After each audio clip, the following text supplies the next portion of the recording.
Okay, good evening, friends.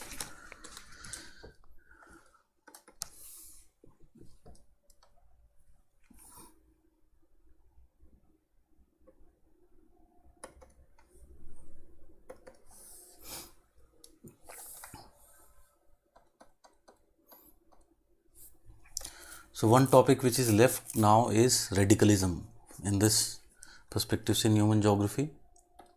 So, we'll be completing this topic today.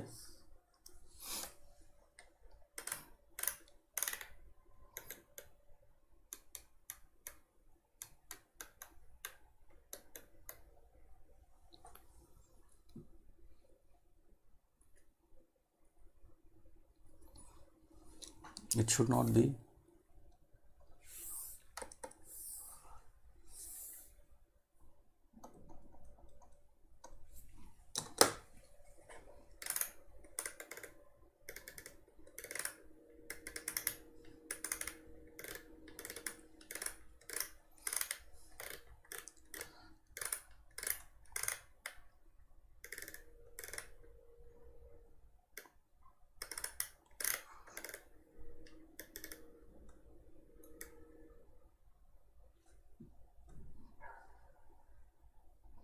No, it is not. There is wrong.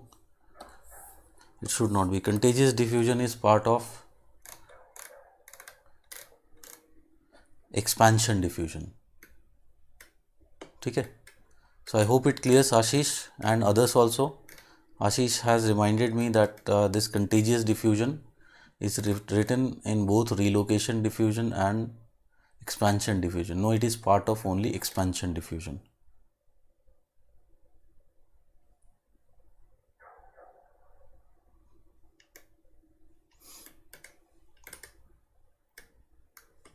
Okay. This topic of diffusion is very important because all the main cultural geography that we study, cultural geography is basically studied because cultural geography is a type of geography which was mostly under humanistic tradition, and humanists very clearly understand that they were against development of universal concepts and theories. So because of that, there are not lots of theories with respect to culture. Okay, cultural geography. Still, there are some viewpoints which we can definitely use in explanation, and one such very crucial is the cultural diffusion phenomena. Beside other, उसमें देखा होगा lecture में तो I have talked about the concept of cultural landscape and where I have used the strategy of Sawyer. I have also talked there about your centripetal and centrifugal forces. Have you seen that?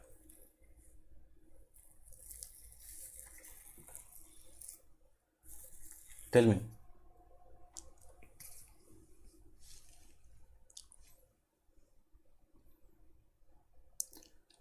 Okay, so this topic is very crucial. So keep in mind. Later in cultural setting, we'll be using this idea. Okay. So let us talk about radicalism. And radicalism, you can understand that radicalism generally can have variety of meanings. But in general, what you can talk about radicalism, what you essentially mean when we are talking about radicalism? What do you think should be radicalism? What is radical?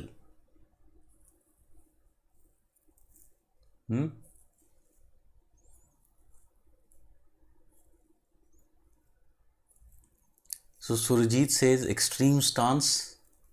I would not agree actually. Yogesh says very rigid.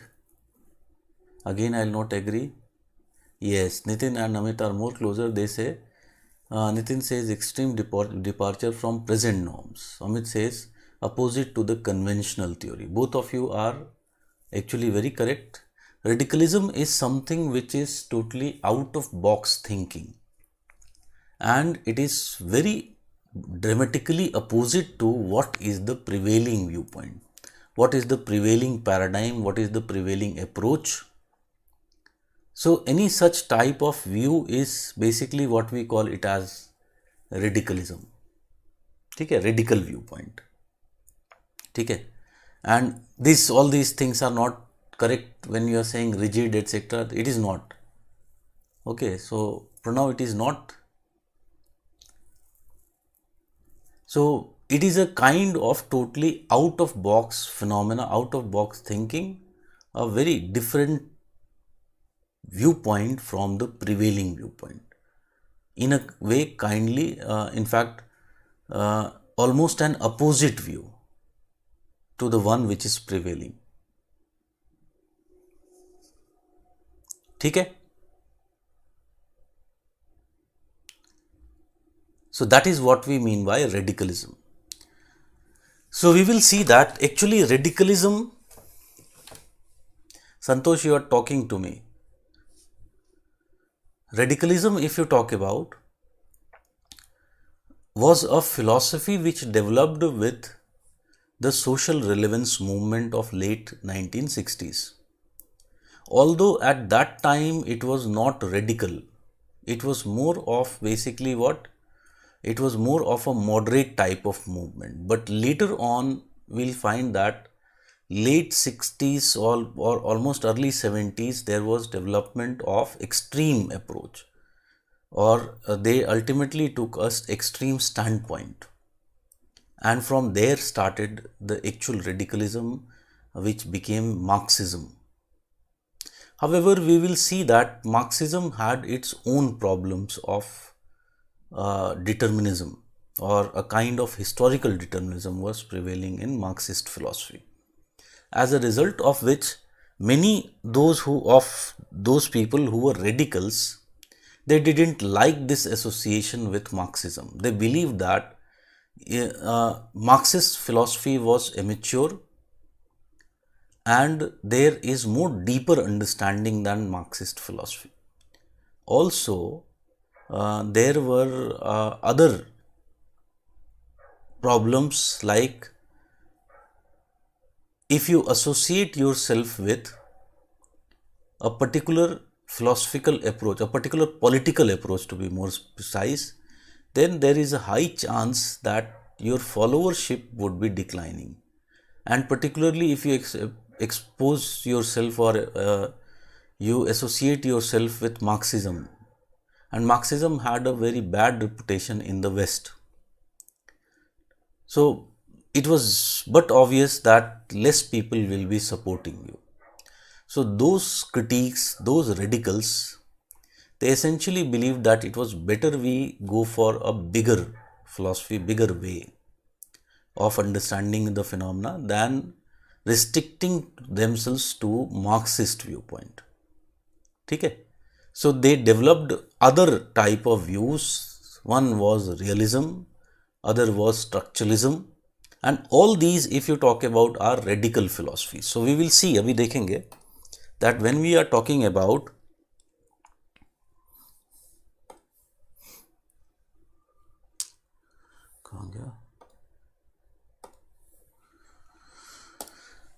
so we will see that when we are talking about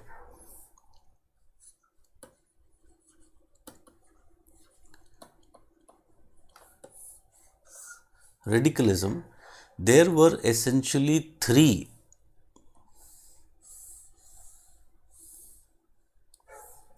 types of radicalist philosophies. One was structuralism, and structuralism is a bigger philosophy. Within structuralism was realism. So realism is a type of structuralism, and within that was Marxism. So very clearly you can understand, इसको मैं ऐसे भी बना सकता हूँ.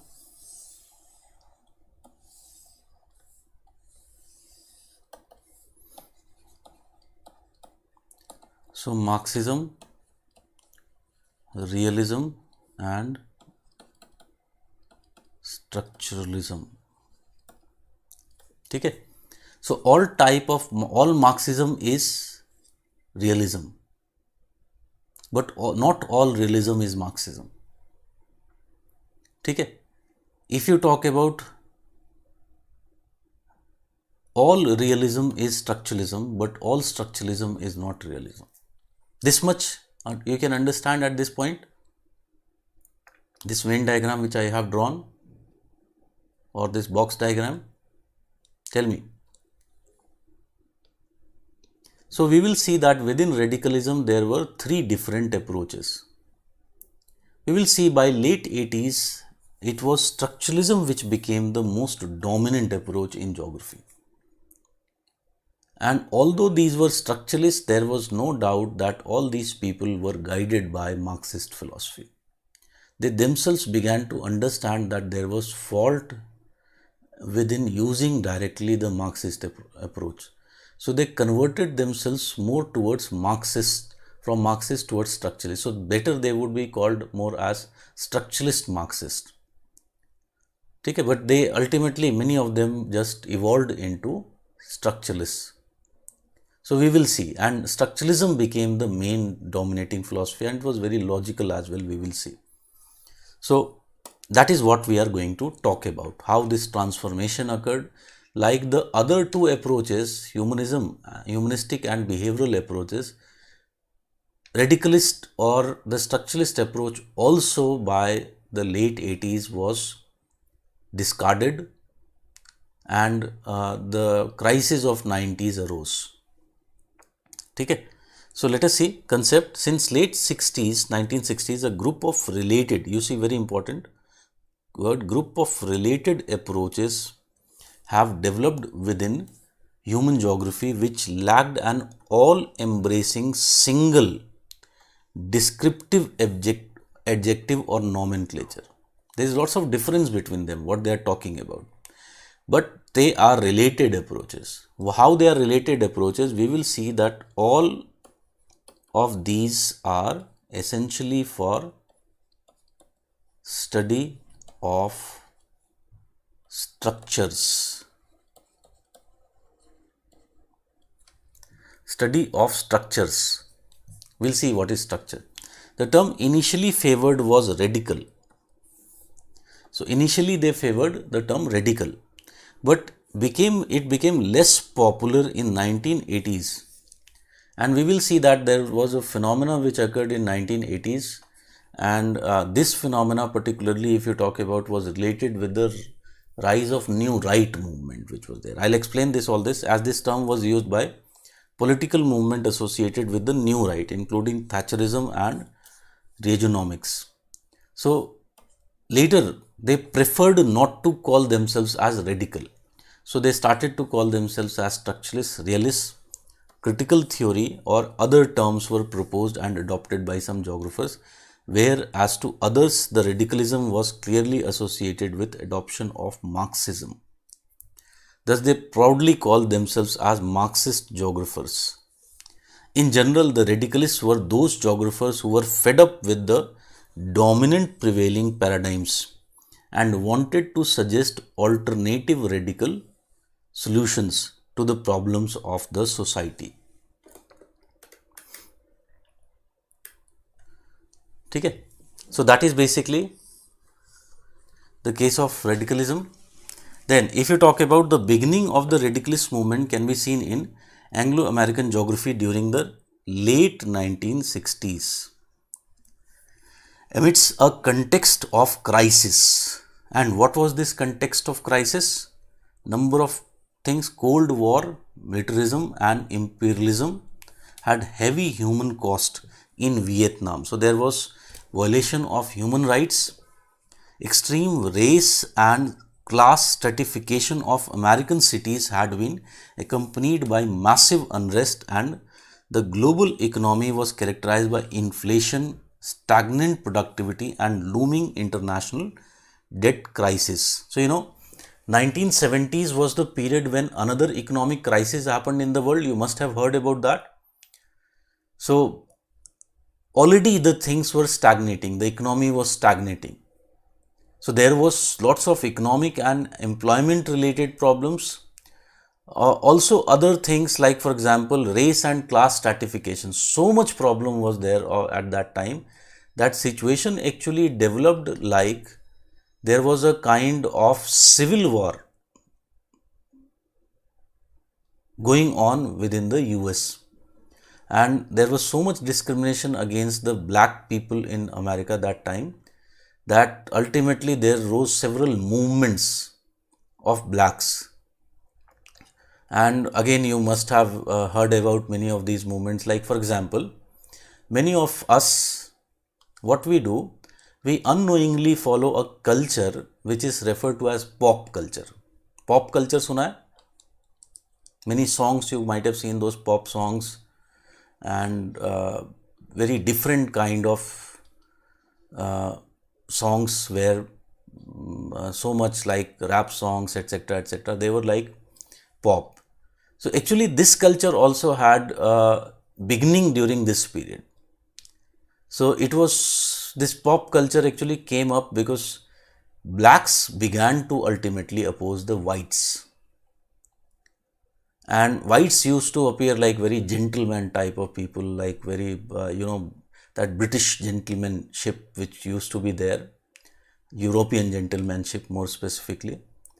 So against this type of culture, they began this kind of pop and rap culture, and ultimately you might have seen that they would wear jacket or coat with half pant, various type of other ways like wearing earrings, etc., etc. So many ways. They would just, it was basically a way of doing what? It was a way of mocking the white culture, that we don't care. Okay, so it was during this period that all these kind of things evolved. हम देखो, मतलब it is like not only us, even present generation of the world, I would say, what they are doing, what we are doing, we don't even, those things which we are today blindly following. So many people will be like, oh, I am so much cool type of culture they will show. But they even don't know that what was the reason of that emergence of that cool culture. And these cultures rose because of certain kind of reasons. They were kind of protests. So I would like to believe that when we are doing something, there must be some reasons for that. And if you are not aware of the reasons, ultimately you are nothing, just a follower, like a sheep who is just behind the shepherd, and they don't even know what they are doing. So we should be aware about what we are doing. So if we are doing it for a particular type of philosophy, particular type of correction of what is going on, then it is fine. If you are just doing it with like just because it is fashion, again you will have to rethink. I think that we should rethink whether it is correct or not, because being human is much more than just being follower. You have to become that human being, that is humanness. Okay, so there were so many type of crises which were looming on. At the same time, some ecologists had issued dire warning. If you remember, we talked about Rachel Carson's Silent Spring, of impending doom and limits to growth. Under such scenarios, some scholars began to ask what geography has to offer.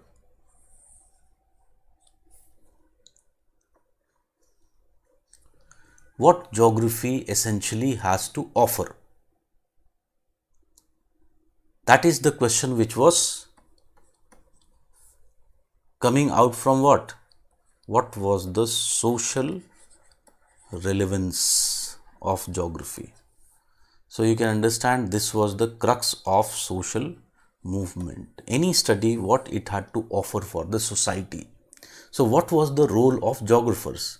That was big question which was being asked. The prevailing paradigm led by positivism.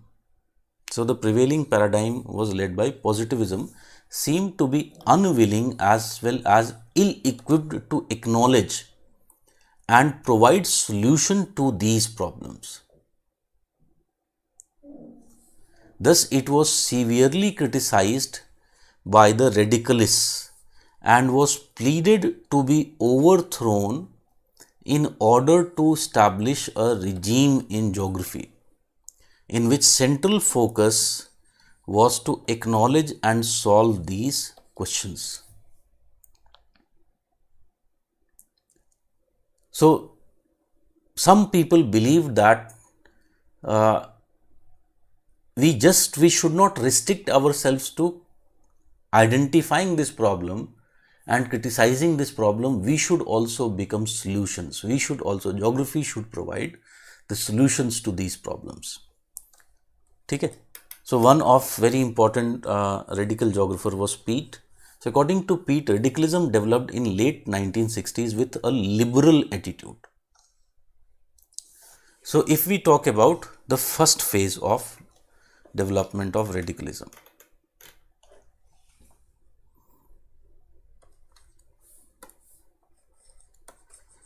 phase 1.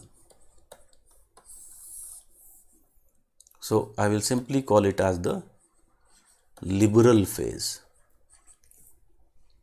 And why we are using here the word liberal? Because here liberal essentially means that believers in the liberal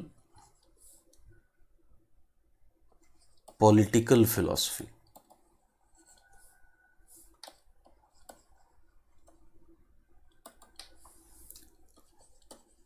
Economic philosophy. Liberal political economic philosophy. And what was this political economic philosophy? Liberal political economic philosophy, it was market oriented.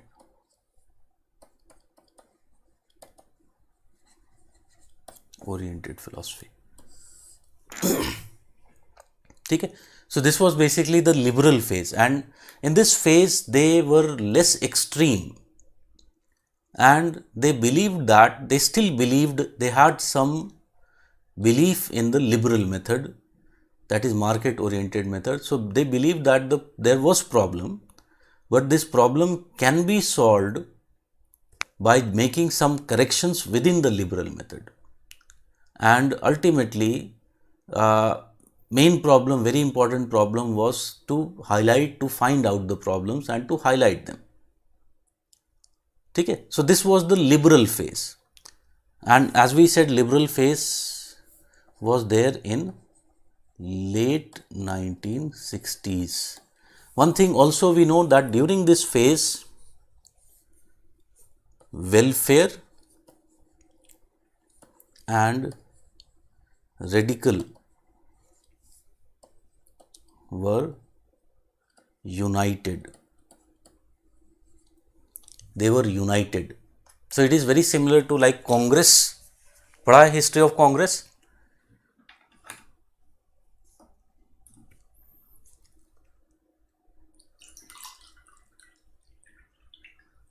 So there was split in Congress between extremists and moderates.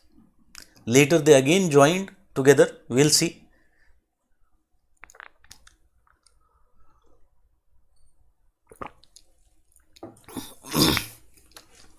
So there was welfare and radical. At this point of time they were united. Their objective was same. Like welfare, these people also believed that the liberal philosophy, the liberal political philosophy, market oriented philosophy was enough. It just needed some corrections. Okay? So late 1960s with a liberal attitude. The major concern during this period was to highlight the problems like inequality. Thus, radicals during this period investigated only at the surface of these questions. That is, how social problems manifested in space. What was the pattern of social problems in space? Thus, either they felt that the prevailing paradigm was capable enough, that means the liberal market oriented economic paradigm, enough to provide solutions to these problems, or were not willing enough to go to the roots of these problems. Thus, during this period, Morrill के बारे में हमने पहले ही बात किया. He was welfare, argued for creation of series of growth centers in poverty-ridden areas in order to create employment and induce development. During the same period, very important, this is a very, very important juncture in the radical geography development. And this is development of a journal which became the mouthpiece of radical geography, and it was Antipode. So specifically it has to be mentioned. So in 1969 there was development of this journal which was Antipode, and Antipode was, it can be rightly referred to as the mouthpiece of radicalism in geography. So it was a critique journal. Okay. So with the development of this journal, what happened? Radicals found a formal channel of, with it, radicalists found a formal channel of spreading and developing their ideas.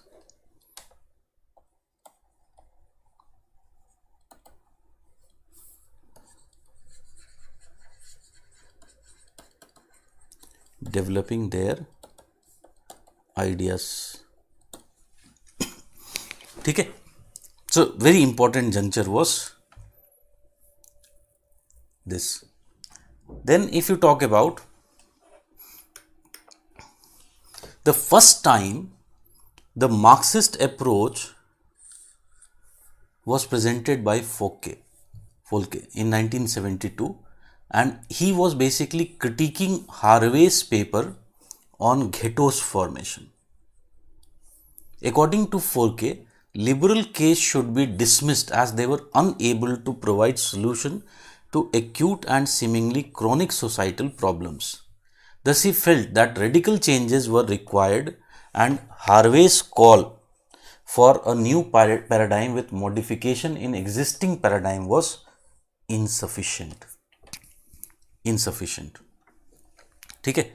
So that is one very important thing. So phase 2 started, we can say, when real radical geography developed, was phase 2. So birth and development of Marxist geography.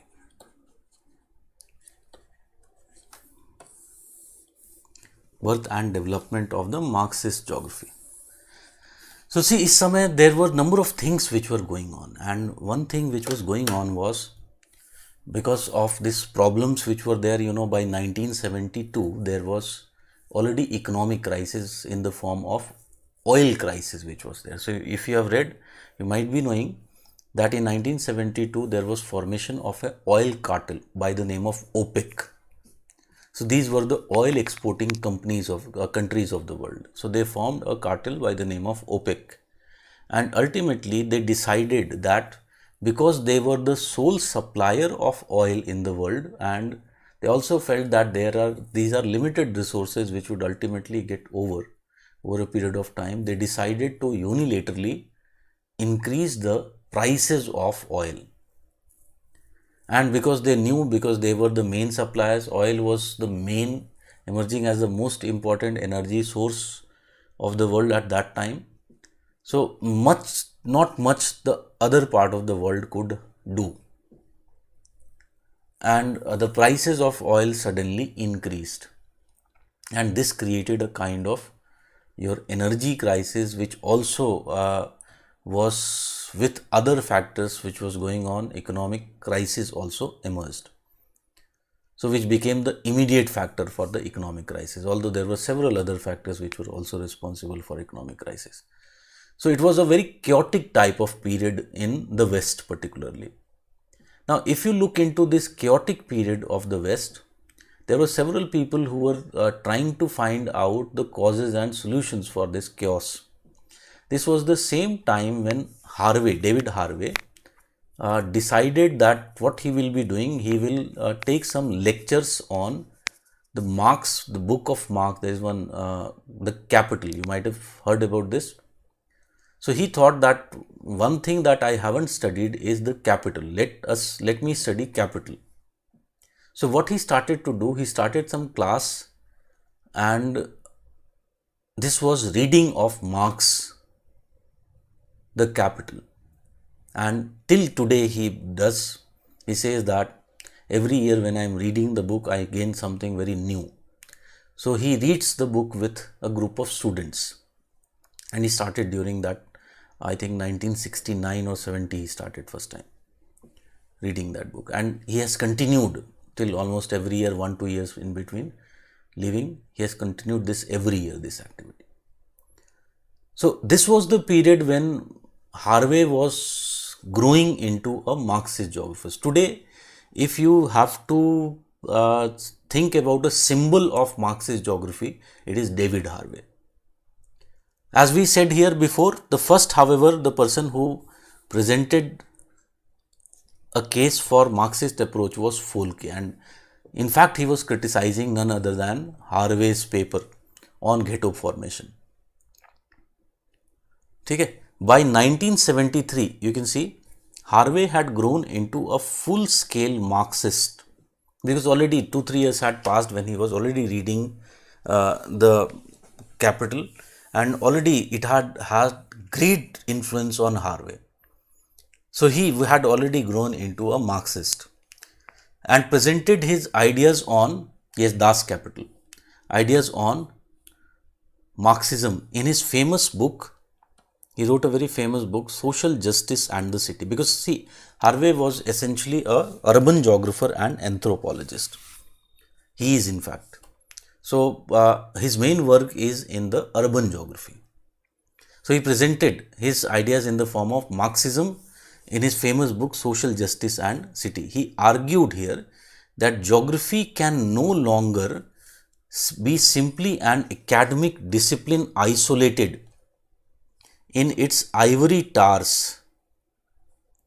Its practitioners must become a politically aware and involved in the creation of just society, which involves not reforms but replacement of the present one.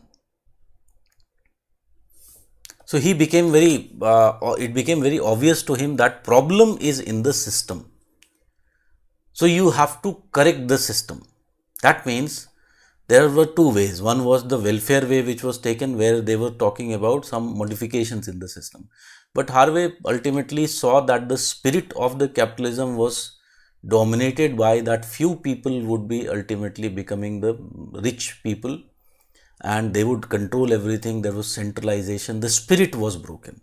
The spirit was that of profit making by just few people and exploitation of majority by minority. That was the spirit. So he felt that rather than reforming this system, it is better to replace the system. So ultimately he favored the Marxist approach, which he saw as the solution against the radical approach. This idea was further elaborated in his book Limits to Capital. He has written so many books on, if you talk about this Marxist approach. Okay. So this was the first phase, and during this phase, number of things happened. Like for example, you'll understand it more when Harvey is saying that its practitioners must become politically aware and involved in the creation of just society, which involves not reforms but replacement of the present one. Okay. So you'll understand it better if we say he gave a statement that there is no science particularly social science which can claim itself to be neutral. All sciences have some political ideology. So, can you understand what he is trying to say when he is giving this statement? He is essentially saying that the claim that the disciplines are neutral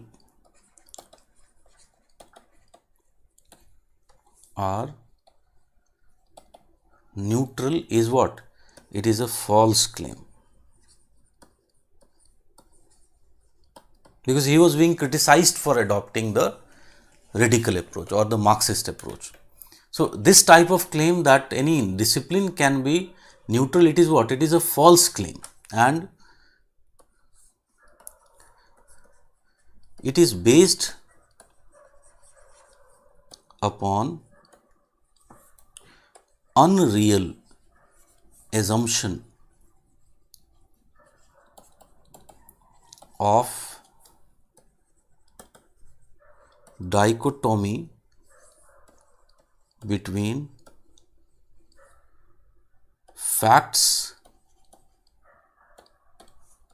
and values.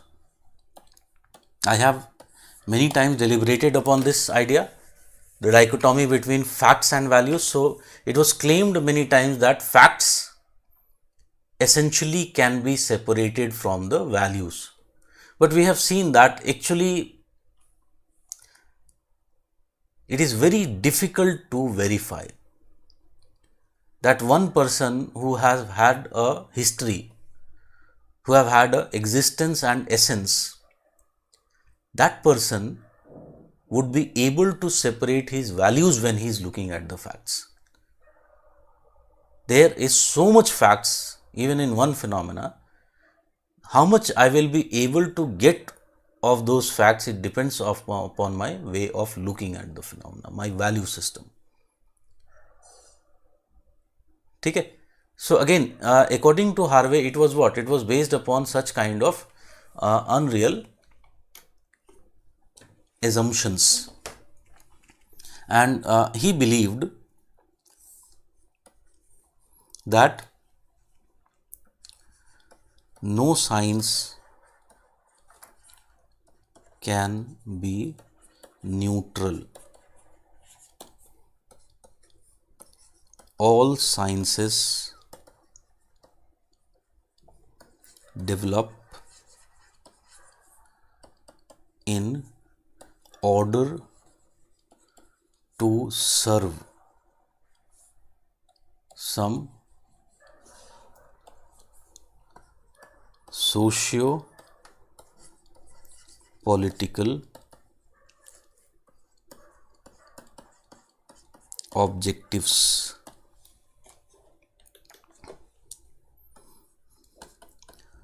This is more true in case of social sciences like geography.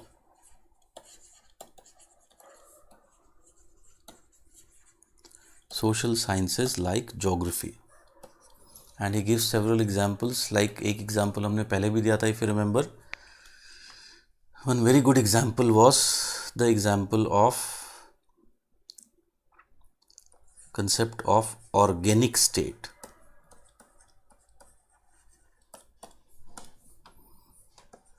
Of Ratzel. So, what was the objective of formulation of this theory of Ratzel? Tell me.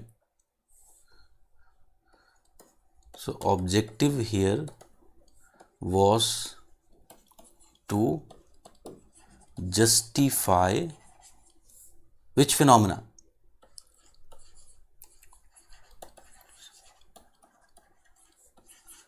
Of the West or Europe, or by the West or the Europeans. ठीक है.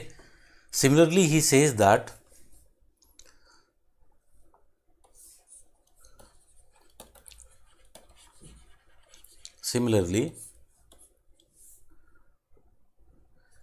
the evolution of quantitative revolution was in the background of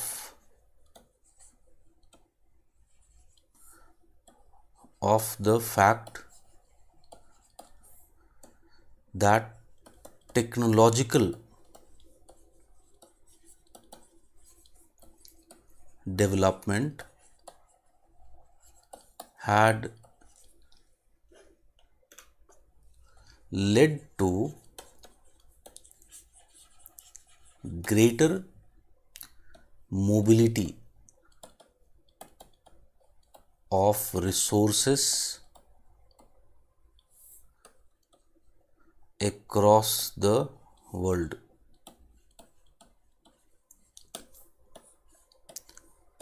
Such a mobility accelerated the process of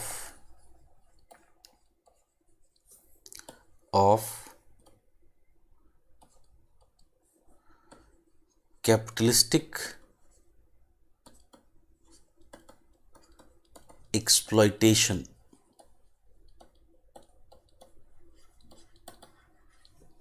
The process of capitalistic exploitation. Thus, during this period,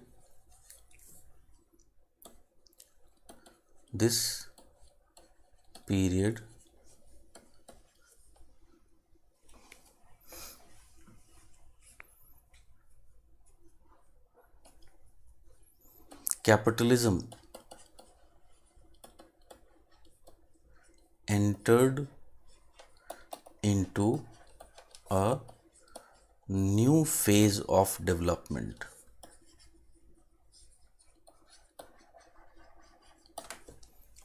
ठीक है, new phase of development, and this is globalized capitalism phase.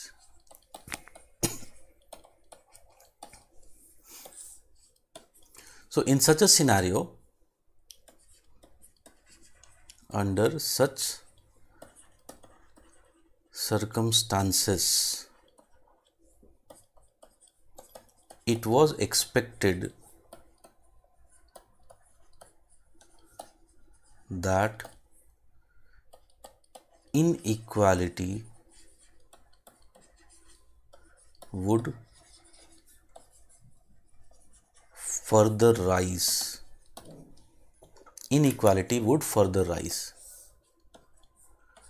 To justify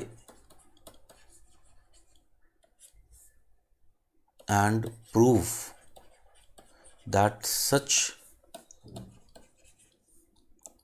inequality was given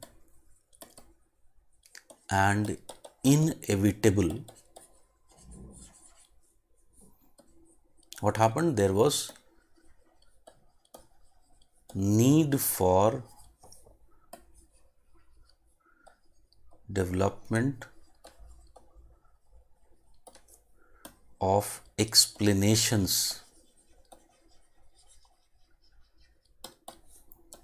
which could be claimed as universal.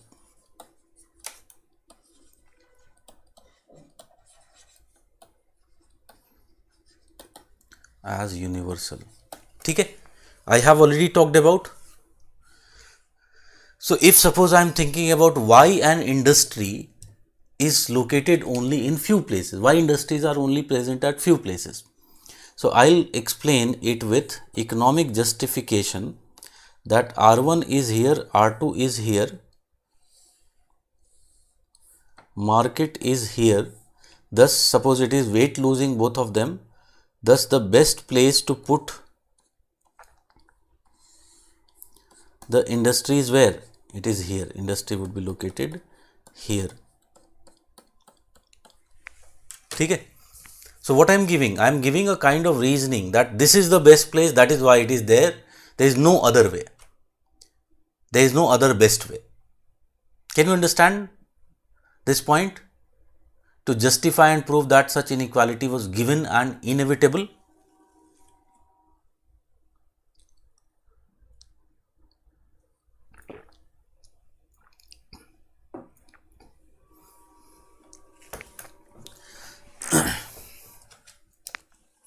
So Harvey says that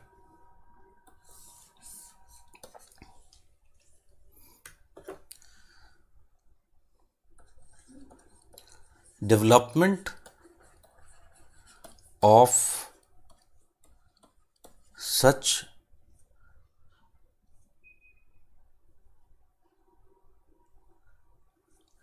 political stances apply to everywhere, right? Yes, that is what Harvey is saying, na? That is saying, he is saying that everyone has his own political values. So he is saying that the idea which is being professed by positivists and others, that they are basically neutral and geographers should remain neutral, is wrong. Because in reality, they are also progressing one type of political ideology. So when they were making these type of theories and models, they are promoting one type of political ideology, the ideology based upon capitalism. So development of such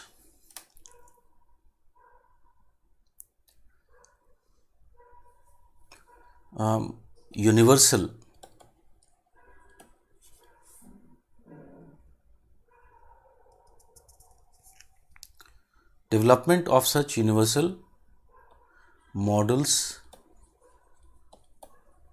theories and laws have limited the scope of geography.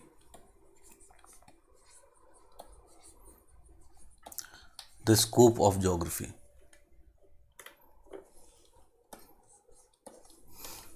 So, if you remember, I have given you that example. In this case also, according to Harvey,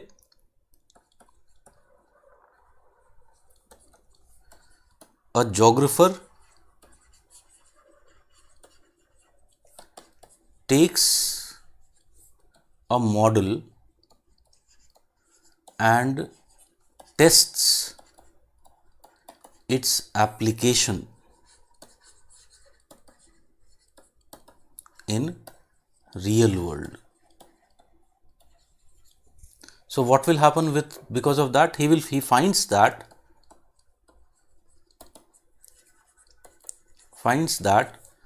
the model is applicable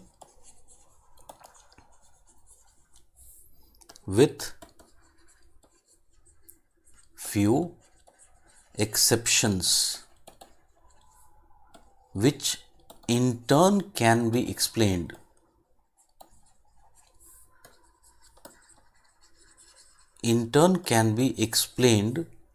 by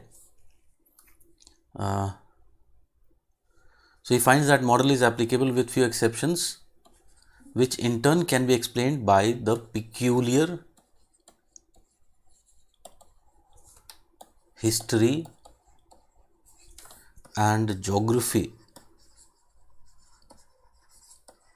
of the place.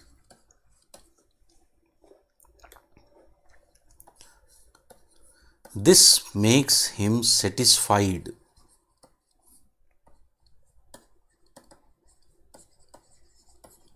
satisfied that he is doing a job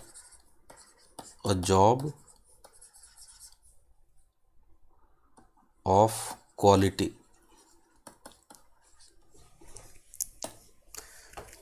So Harvey says that such a satisfaction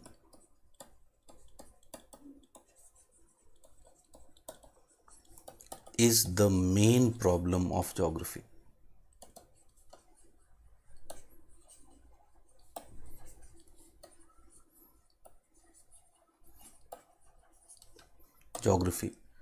So then he says that geography should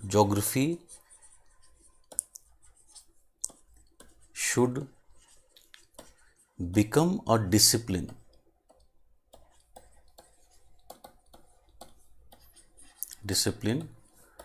which not only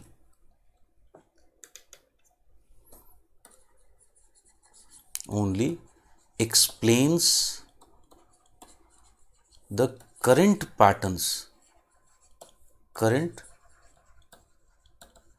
prevailing patterns, but also suggests ways to correct the problems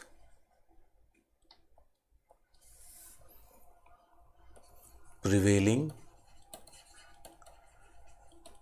in the current society. Okay, so it also has to do what? It also has to provide advocacy, suggestion. Ultimate objective is to reach where? To reach to the ideal society. And if geographers cannot do that, they are not essentially doing geography. That was the basic idea of Harvey. Can you understand what he's saying? So now can you better understand this point when he's saying that its practitioners must become politically aware and involved in the creation of just society which involves not reforms but replacement of the present one. Can you understand this point now? Why he is saying that its practitioners must become politically aware? Because you are aware or not, you are political. Okay, you are political. Many people you might have seen in India, एक बहुत famous word हो गया है, liberal, pseudo liberal. So there is a basic idea that if you are silent, you are not too much talking, in a way what you are doing? In a way you are promoting the injustice which is going on. So that is what he is essentially here saying, that geographers should become politically aware. There was no other way. Similarly, another person who moved from liberal to Marxist position was Peat. So Peat also moved from liberal to Marxist position, replacing his earlier paper on poverty by Marxist interpretation. He argued that redistribution of income through liberal mechanisms based on taxation policies will not solve the problems of poverty. So an alternative environmental design with removal of central bureaucracy and their replacement by a decentralized model of community control is needed, and geographers should work towards this end. Okay? So two very important influential people, you have to remember their names and their basic idea. So today also you can understand that we are talking about taxation as a way of promoting equality in the society. But you can understand that when we are talking about taxation, tell me, the present model of taxation, is it actually justified? It is not actually. You will be finding that if you talk about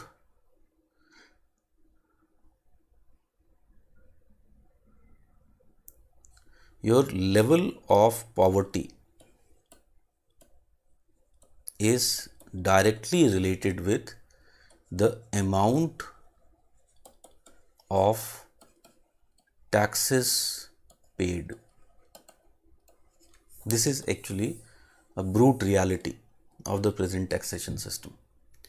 So, the more poor you are, actually percentage wise, out of your total income, you are paying more taxes.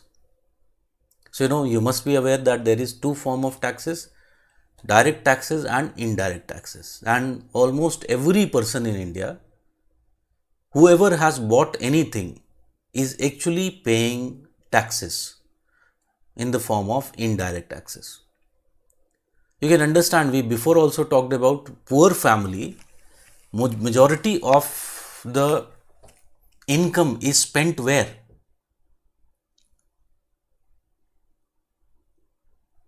It is spent in the basic goods. Okay? It is spent in the basic needs of survival. And if you will find that in many of these basic needs, India mein dekho, I will tell you, many of these basic needs, you will find the tax which is applicable, GST which is applicable on them is 12%, 18%, so many basic goods and services. Do you know how much it is applicable on gold?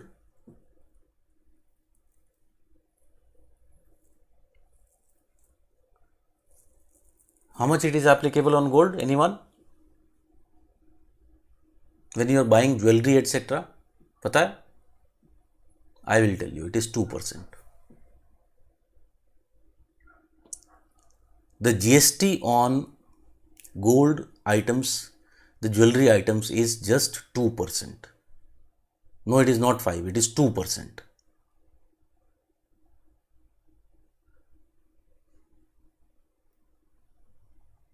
फालतू का logics हैं to prevent smuggling and all these things. These are just silly logics which are given.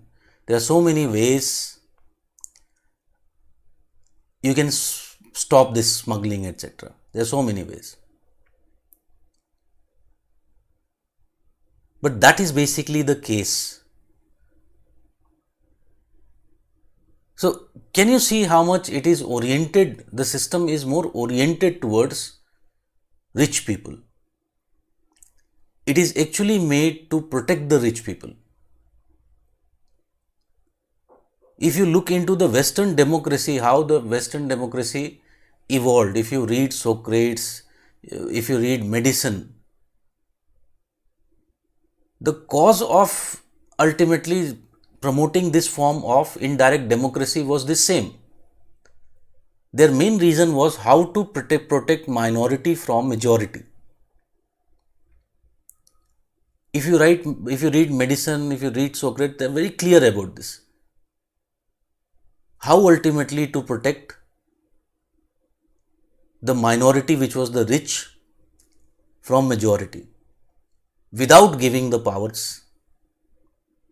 They could continue to hold the powers. One of the best way was this form of representative democracy that we have today, where a person, you select a person and hardly like even there is a chance that if you basically, वो फिल्मों में देखा होगा तुम लोगों ने कि there is people who do घनघोर तपस्या जा कर के वो पहाड़ी पे चढ़ गए और जंगल में जा कर के, सो घनघोर तपस्या करो, if you do, there is greater chance that may be God will appear. There is less probability that your elected representatives will come. So, our democracy is something like this. And they were very clear in understanding this because they had very deeply read Marx. And Marx की जो philosophy है, Marx की जो theory है, okay, it talks about several type of reforms which are very radical. But one of the positive things of Marx you have to see, like Das Kapital, if you read, people talk about it is about Marxist philosophy. Yes, it is, but more importantly, it is more about your criticism of capitalistic structure. Yes, Surajit is correct. 5 साल में दिखता है एक बार, no doubt. ठीक है. So they were very, very clear that this system is broken, and it is broken in such a manner that simply modifications will not do anything. You'll have to replace the system.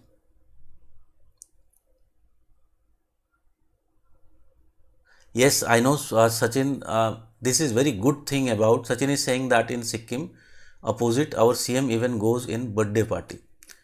I know there are many actually leaders in India who actually are very accessible, and this is a very, very good thing, particularly in small states, particularly in tribal societies where there is actually more connection between the people and their representative. And that is why we ultimately presented a case for the 73rd and 74th Amendment Act.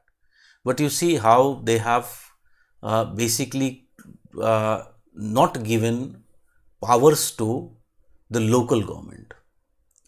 Okay? In fact, even the recent ARC, second ARC report also talks about that how the power should be flowing from below to top. It should be the first, it should be the local governments which should decide what things they can undertake within their power. Those activities which cannot be undertaken by them, that would ultimately be delegated upwards. So delegation should not be from up to below, it should be from below to up. Okay, we'll not talk about here more politics. So let us come back to what we are talking about. So this is the manner in which ultimately Marxist geography developed, and we'll talk about their contributions in concept of place, their contribution in the economic theory, their contribution in urban geography, their contribution in other spheres like cultural geography. Okay, so we will be talking about all those things later on. But that is basically what happened during this period. Now, very important juncture was this period of 1970s. And why it was? Because, however, you see here late 80s and early 80s, late 70s and early 80s. So, from here started the phase 3.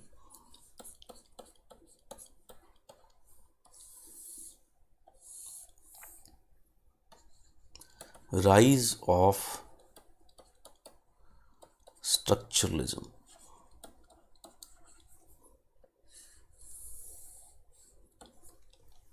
Rise of structuralism. So it started in late 70s and early 80s. So there was emergence of new right which called themselves as radicals. So, you know, Ronald Reagan in America, Margaret Thatcher in Britain, they became the leaders of their respective countries. And they brought up a method which was said to be problem solver for the prevailing problems of the society. And this problem solving method was what? It was globalization. Okay? It was globalization. So you can understand, you can go into the history of how we got independence or other developing countries got independence. You know, Europe was the sole power because Europe had so many colonies, and thus Europe had access to so much of resources, cheap resources, which became the base of their power. And one country, however, which was rising, which was earlier in fact a colony, but later it became independent. And very important thing was because the people who went there, they were Europeans who settled there were Europeans, was US. So US was something like, British people who found actually a new island, bigger island. So America was something like that for them. So initially more people were British. Later on, you can understand there were more others who came on.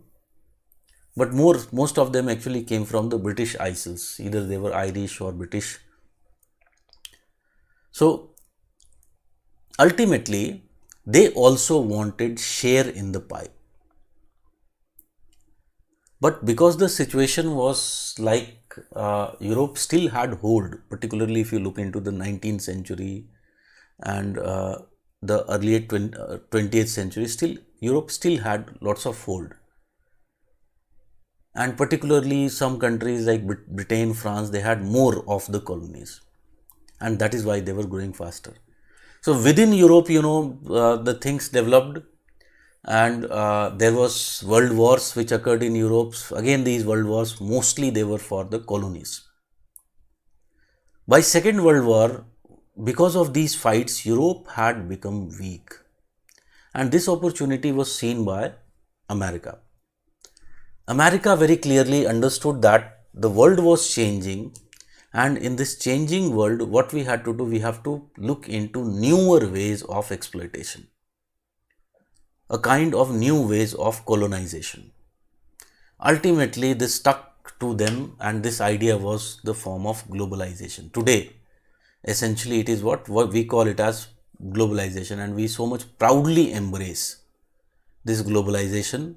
And most of the people, most of the leaders would come and tell you that without globalization, we'll collapse, we'll ultimately die, etc., etc.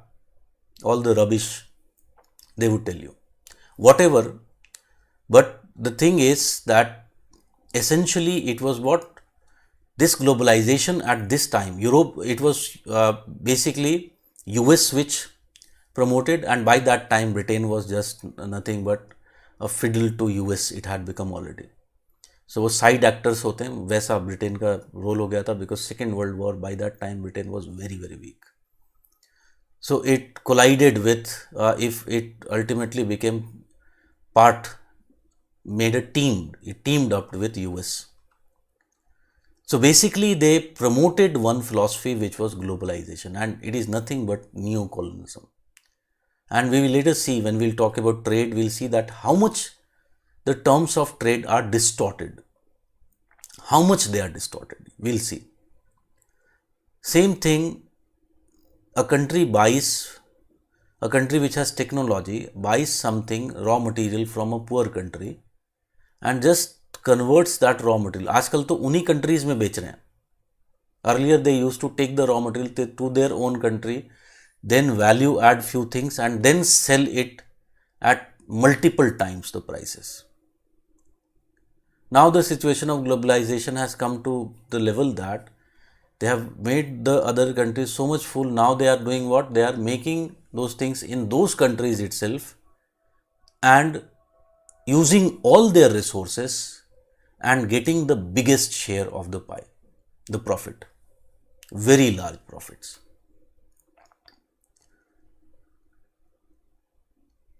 So that was basically the case of globalization. By that time, because globalization was new, it was promoted as a problem solver for all the ills which were prevailing in the society, in the world. So it was thought about that the inequality which was there in the developed and developing countries, it was mainly because the countries ultimately had to do what? The countries had to focus on their comparative advantage. So बाद में हम trade के बात करेंगे तो we'll talk about comparative advantage theory. So comparative advantage theory says that if suppose you have comparative advantage in some making of some commodity, you have 100 rupees, if you spend 10 rupees in all sectors, you will not get profited. So what you have to do, you focus upon, you invest majority of your money in that sector where you have comparative advantage, and then ultimately what will happen, you will be having advantage, and thus you will be able to sell that commodity and you'll have advantage profit in the trade. So this theory ultimately became the key on which most of the economic policies of the countries were framed. ठीक है. And you see today आज का हमारा make in India जब हम बाद में उसको देखेंगे तो one of the big problem of make in India is this same problem. So हमने वो जो पहले की जो हमारे आइडियाज़ थे इम्पोर्ट सब्सटीट्यूशन एटसेट्रा वो सब किनारे कर दिया है. Today we are just talking about that our comparative advantage is labour and we are just saying that see same thing happened in China etc etc. But we have forgot that in China, okay, they took advantage, but there was huge investment from the state which was done in several other sectors. That is why China is today very important developer of technology as well. China is one of the countries which files maximum number of patents today. Even it is surpassing many of the developed countries. So again, if you talk about this new right, basically said that will be able to solve these problems which are there, and they called their philosophy, that is globalization philosophy, as radical philosophy. So here they are calling themselves as radical, means their philosophy was said to be as radical, very innovative, very changing philosophy. It has proved to be radical, that it has made the world more poor and more unequal place, no doubt about this. But you can understand वो जो radicals थे बेचारे, who were actual radicals, who were leftist oriented Marxist philosophy वाले, who were against capitalism. So for them now, when the opposite camp is also, yes, नाम भी छीन लिया उनका. So for them the opposite camp was using their name. So this word radical for them became like a slang, a kind of abuse during this period, late 70s and early 80s. As a result, what happened, they ultimately thought that it is better we discontinue the use of this word. And as a result, some preferred to call themselves as Marxist geographers, others called themselves as realists, some others further called themselves as structuralists, or some simply preferred to call themselves as critical geographers. ठीक है. So thus the use of term radical was discontinued by original radicalists, and alternative terms were used. Some of them preferred to call themselves as Marxist geographers, associating with Marxist philosophy. However, others felt that such explicit association can lead to reduction in followers, and thus called themselves as structuralists. These are the geographers who study geographical phenomena with respect to structures underlying them, including the structures which tend to become highly subjective. Such subjectivity of structures inherent in structuralism was seen as a hindrance by others who preferred to call themselves as realists, as they were involved in the study of those structures which can be easily understood and comprehended. Thus by 80s, radicalists had changed their form and became Marxist, realist and structuralists. ठीक है. So I'll explain now what are these essentially philosophies. उसको बात करते हैं. So actually they are all about study of structures.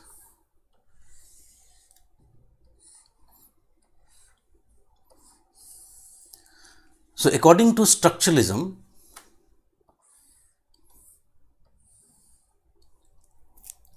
there are three levels at which structures exist. First level is what we call it as superstructure, and superstructure can be rightly referred to as the visible domain. visible domain. Then below this superstructure lies what we call it as the infrastructure. And infrastructure is the domain of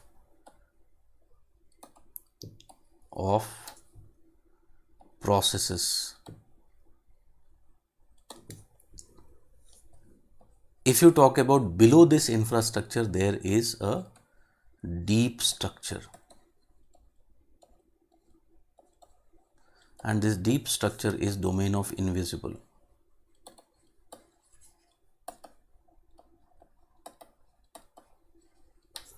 In fact, both of these are actually invisible. What is the visible structure? This is the visible structure. ठीक है, इतना समझ में आ गया this diagram.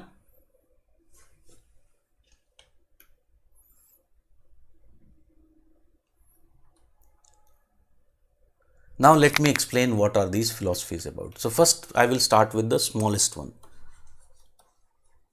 Marxism.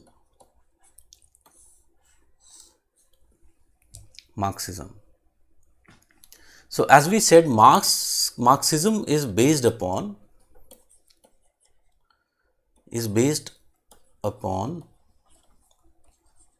the historical materialism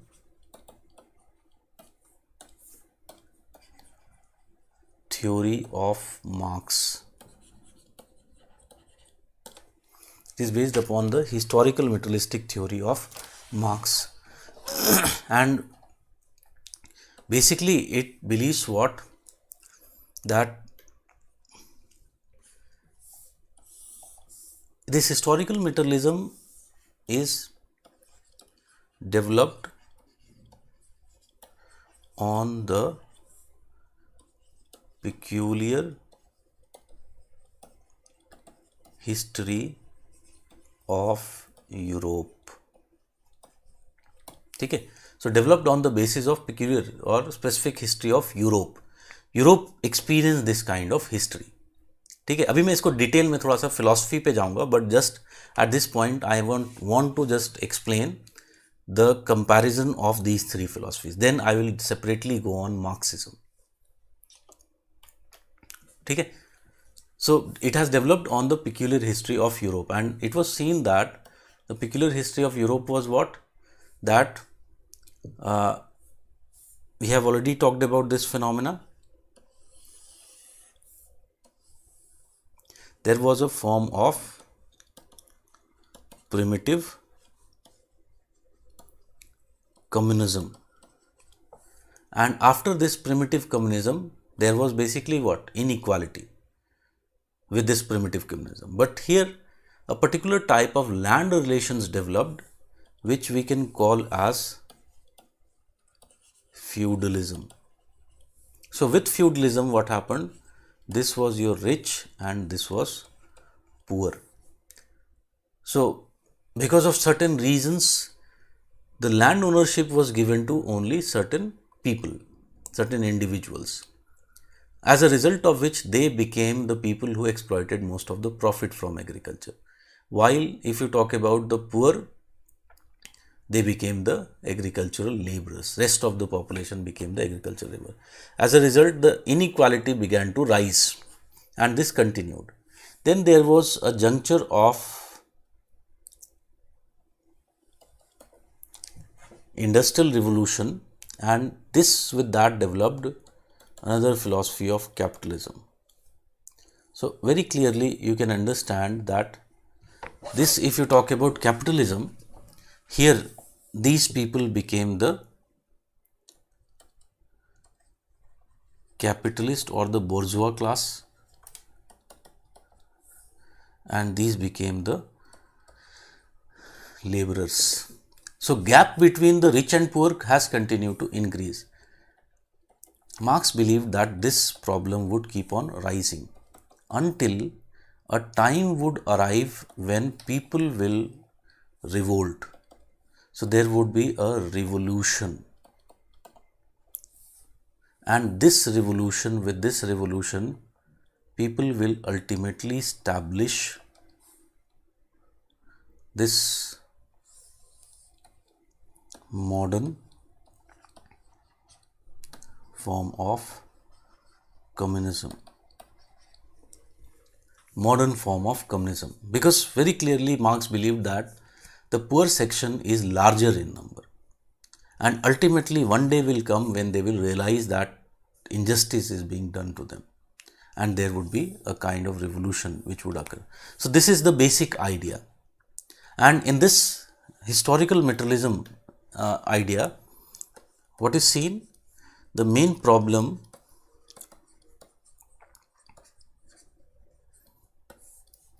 that is seen is the capitalism. So capitalism is essentially what? It is a philosophy which is a very philosophy guided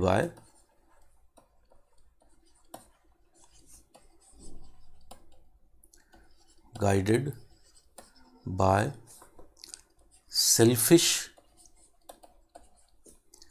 interest of few individuals. Selfish interest of the few individuals. By this, certainly yesterday I think I read that we should be very proud as Indians, and you can understand हमारे Adani ji, I think whether I read correctly or not, he has become the 7th richest person in the world. So it calls for celebration. I don't know why we are not celebrating. There should be a special day reserved, like जैसे दिवाली होता था पहले. So Ram ji, when he was coming, so after that हमने एक दिन बना दिया कि नहीं, Diwali will be celebrated. So something like that, or maybe they are waiting for these people to become first. So then they'll maybe announce. ठीक है, whatever, but I am waiting for that day, and it seems that it will soon come. So it sees that what? It is a philosophy guided by the selfish interests of few individuals.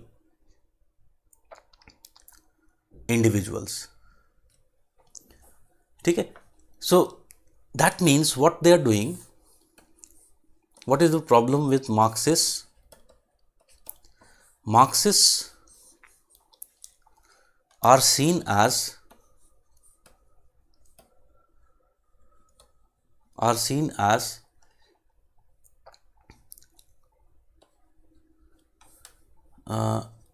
historical determinists.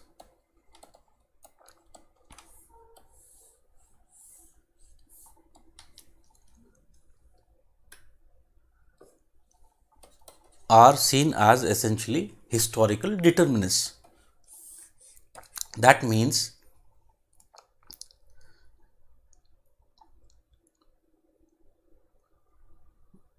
solution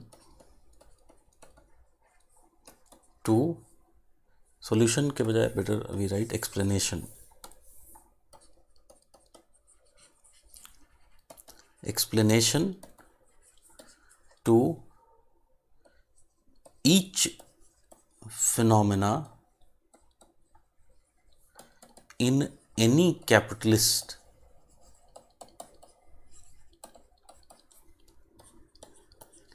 society is found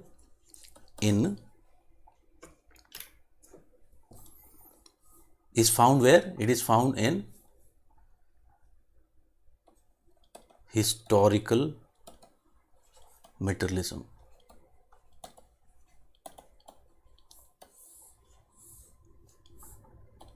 ठीक है.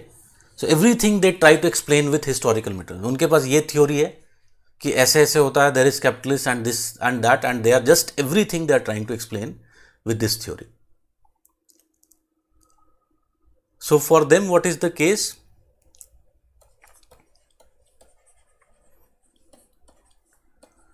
Capitalism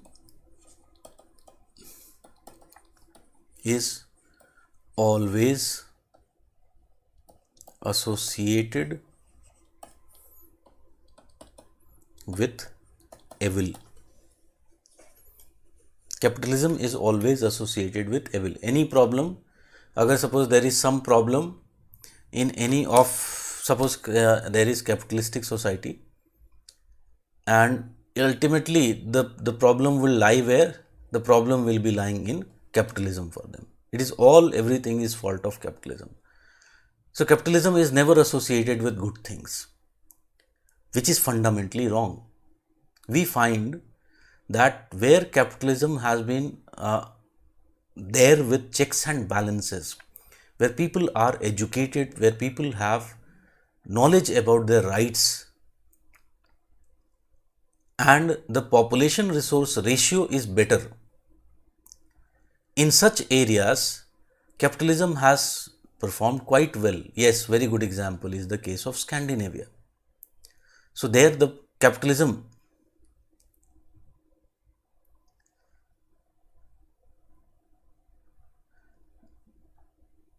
where we ultimately talk about capitalism is essentially what? It is always associated with evil for them. Okay? So for Marxists, what we are saying that suppose there is A, B and C. If they combining together, for Marxists, it would always give rise to, the outcome would be what? This is the processes. Outcome would ultimately become 1. It would always be 1. There is always one outcome, bad outcome, evils associated with capitalism. So this is basically what? This is historical materialism. This is, we can say that it is historical determinism. Pranav is saying, why can't we celebrate Adani? We envy because Gates, Zuckerberg, but if Ambani or Adani gets in the list, we get political, sir. I don't think, first of all, for me, there should not be any such list. Because as human beings, we were all born with same resources. And we as individuals can think ki I am very intelligent and this and that about ourselves. But how can you disassociate it from your history?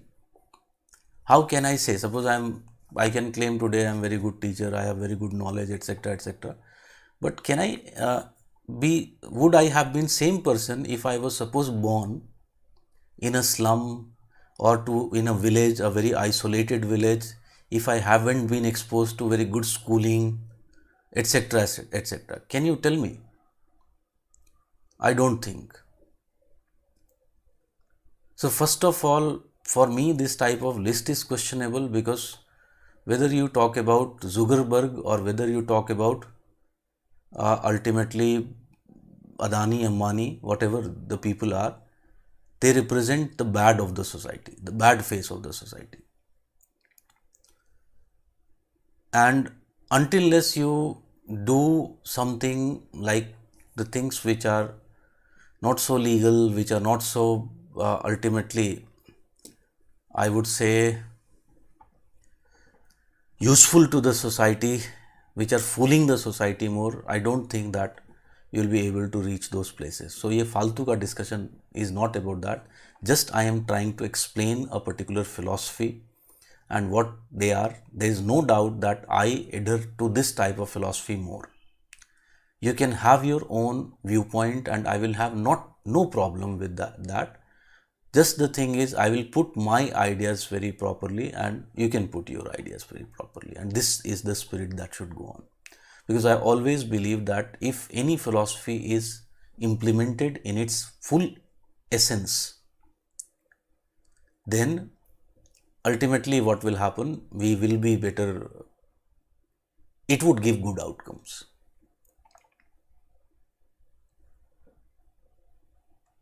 can we use such extreme points in essay? No, not at all. These extreme points are just to open the viewpoint for you and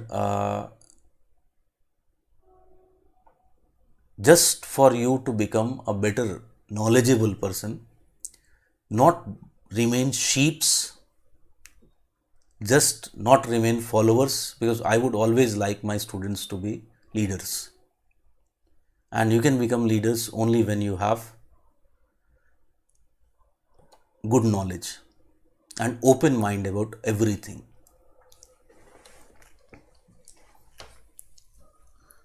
Okay.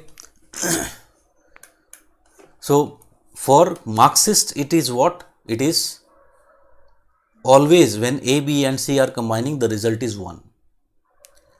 Okay. However, this has been objected by realists. And one more thing about Marxists is what? Okay, first let me explain realism. So realism. So realists basically what they do, they argue this point of Marxism. So realists, what they do, they criticize Marxist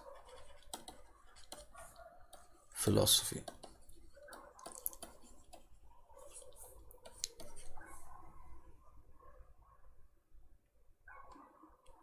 We'll talk about that, Murari. हम अभी पहुंचेंगे communist system पे. We'll go about that. First of all, you have to understand what is the definition of freedom. Okay. So criticize the Marxist philosophy if you talk about. So basically what they feel, that Marxism is too rigid in its approach, and what they argue, that when it comes to humans, human beings are very, we can say, very dynamic phenomena. They represent very dynamic phenomena. As a result of which, what is the case with humans? In human beings, every outcome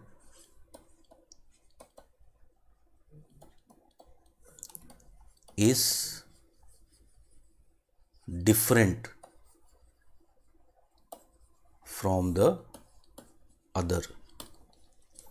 Every outcome is different from the other. So, unlike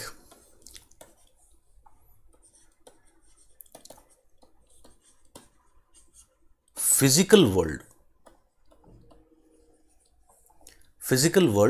what is required? In physical world, same phenomena repeated again and again.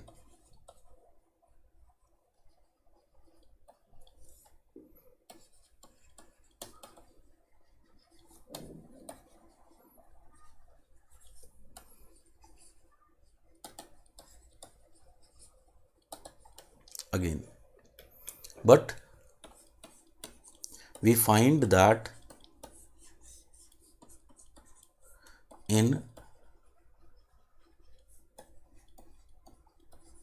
human world,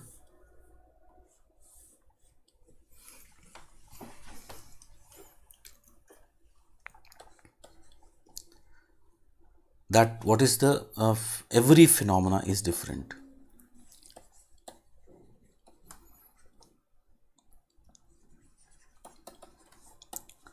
Is different. In simple words, it means that if A, B and C are combining together,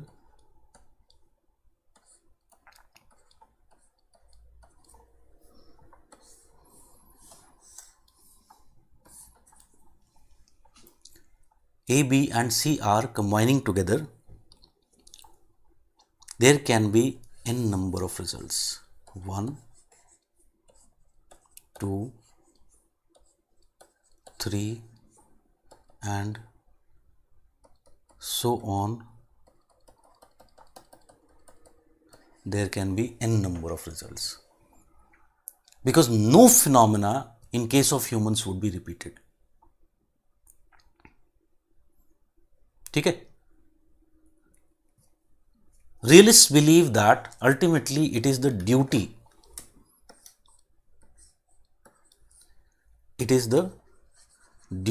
of the scholars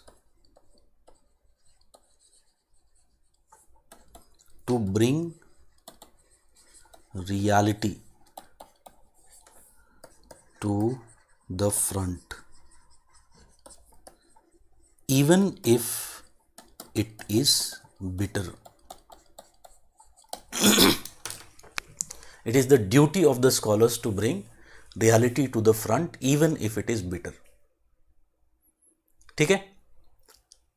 That is basically the idea of realism, that any science should always bring reality to the front.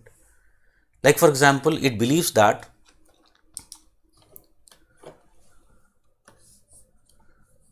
what we see is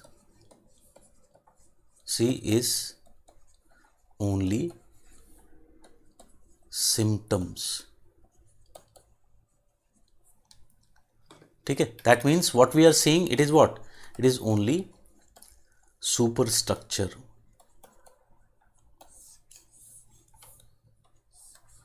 Causes are most of the time hidden, which are present where? In the infrastructure.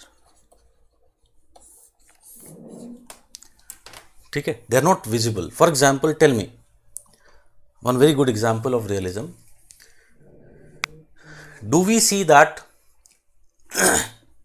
every day in the morning sun rises in the east, it travels and ultimately sets in the west? Yes or no? Tell me. Sun rises in the east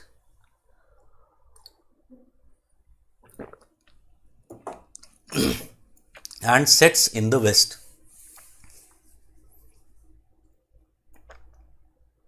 But if I look into the cause of this movement of the sun, can I say that if I just look at the sun moving, it would be difficult for me to find the cause?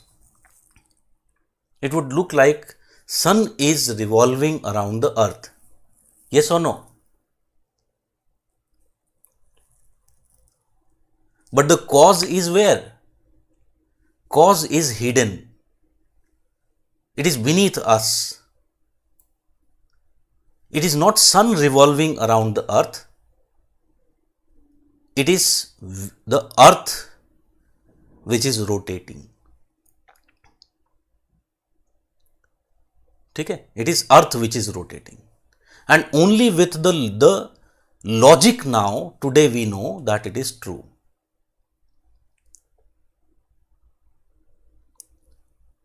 Okay?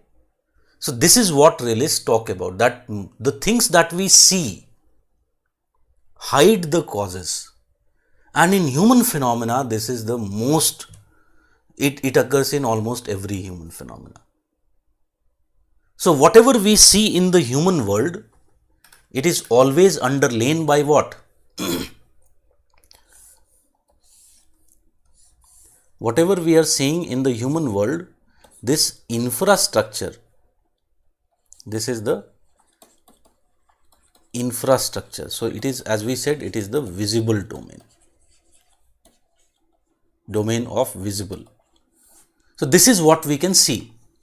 But there is also, sorry, infrastructure लिख दिया गलती से, superstructure.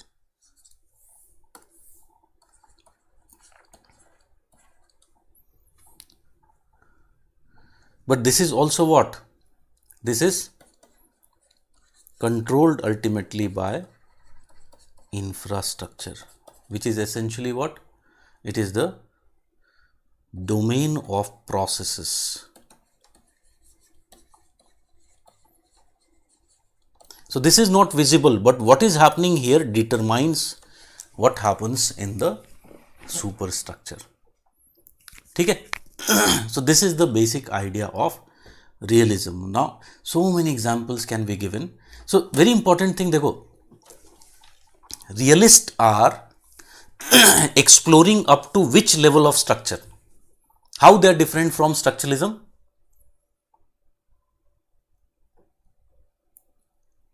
How they are different from structuralism? They are exploring only to the second level, that is infrastructure level. They don't go into more deep thinking. They are more concerned with the immediate relations which are there. And if you talk about this infrastructure, we have already seen this infrastructure is broadly made up of environmental structure, economic structure, cultural structure, political structure, and psychological structure. And they all are interrelated to each other. And they say that you have to study this all in totality. Then you will be basically able to understand how things actually function. Again, you can understand. For example, इसको पहले भी बताया, this was the only explanation which was used by quantitative revolution. This was the only explanation which was used by environmental determinism. This was the mostly explanation which was used by behavioral approach. This is mostly explanation which is used by the, if you talk about your humanistic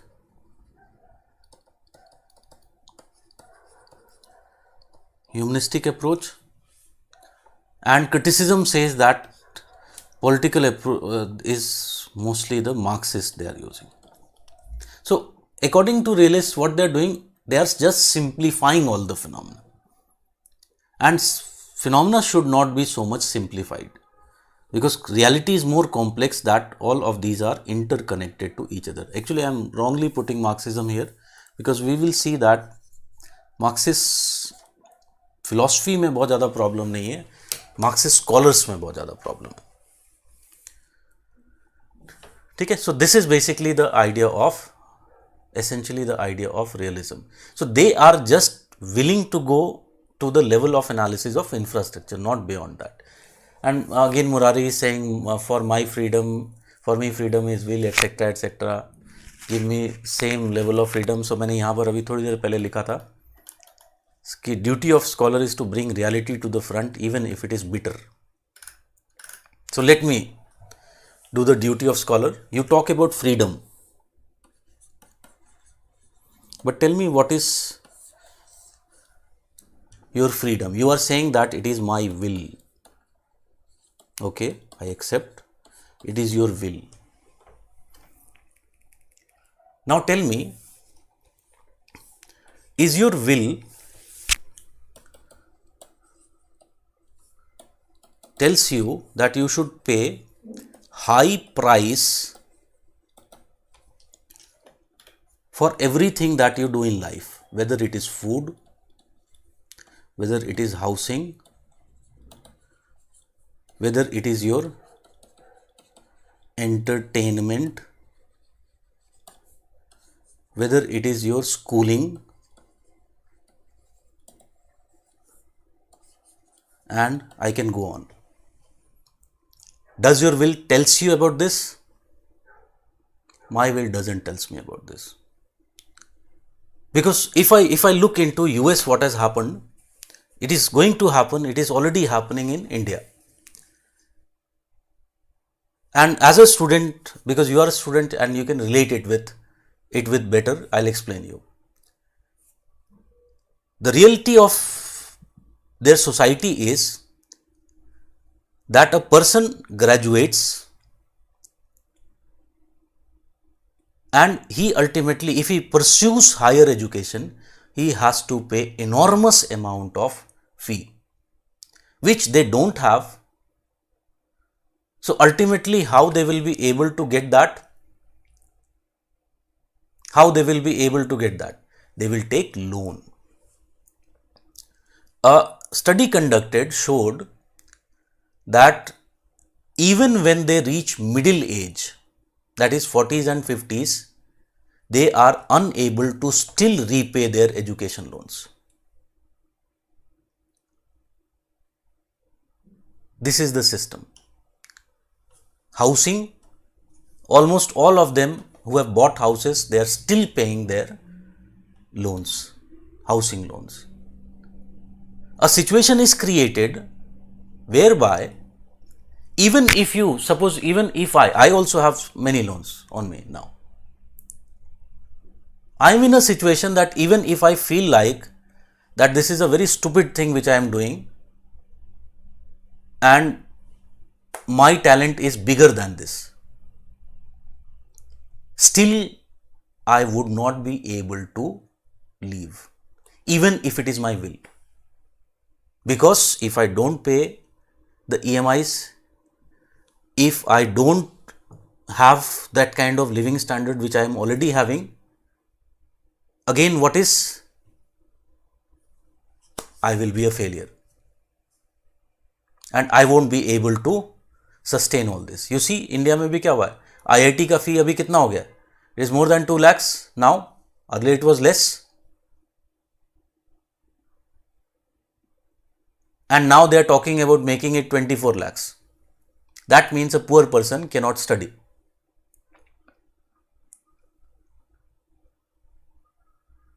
So it is not about poor person. It is all about making people economic slaves. And if someone is not able to get this simple thing, you don't get what is freedom. You don't understand what is freedom. Second problem is about Marxism. Like here someone said that Marxism I had wrongly understood before this class. It is absolutely true. So many people, see what has happened with Marxism is actually, first of all, you read 3-4 pages of Das Kapital. I have tried to read, but still I am trying to read it from almost 2 years now. I haven't been able to cross even 100 pages. Why? You know, because the language is so difficult. It is so much difficult and it is so much thinking type of language that your speed will be very slow and very few people will be actually able to understand who have very diverse knowledge. So what is people get about Marxism is snippets coming from here, there, and Marxism actually what was happening, Marxism, you know, it was developed by Marx, but it was first time very importantly used by in Russia. And if you ask me, there was no much difference between Hitler or Mao or if you talk about Stalin. They were all same people, very, very similar people. Just to legitimize themselves, what they did, they said that we are going to follow Marx approach. And because Marx approach was becoming popular, it was people's approach, because Marx is clearly leaned more towards the poors, the labor class, because he himself was a labor, he suffered so much in the capitalist system. So to legitimize themselves, because you know ultimately the czars of Russia were overthrown, their cruel regime, and it was people's movement which ultimately overthrew.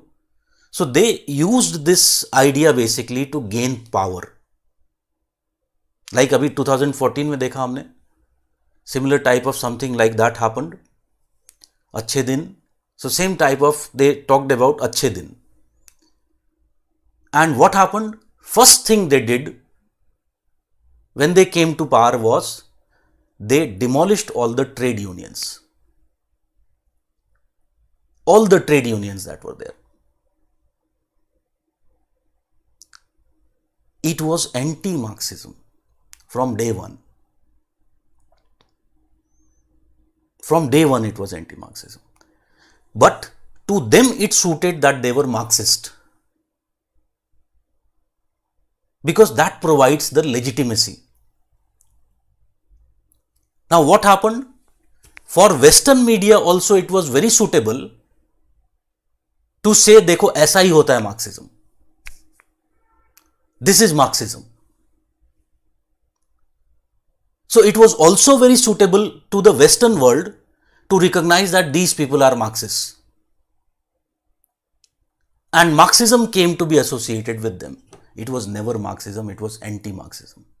It was an authoritarian regime who was just talking about few things, just using according to its own interest few of the ideas of Marx. And this is the problem that has emerged. For a country like India, I'm not saying Marxism, but something similar which was more community oriented system was comparatively much better system rather than this kind of authoritarian regimes that we are following, the Western democracy model in the name of democracy, in the name of freedom. Freedom is when you will have at least food. So many people don't even have food. And it is not their mistake. They don't even know many of the things. They're just born like that. The system is so much cruel that they cannot move beyond.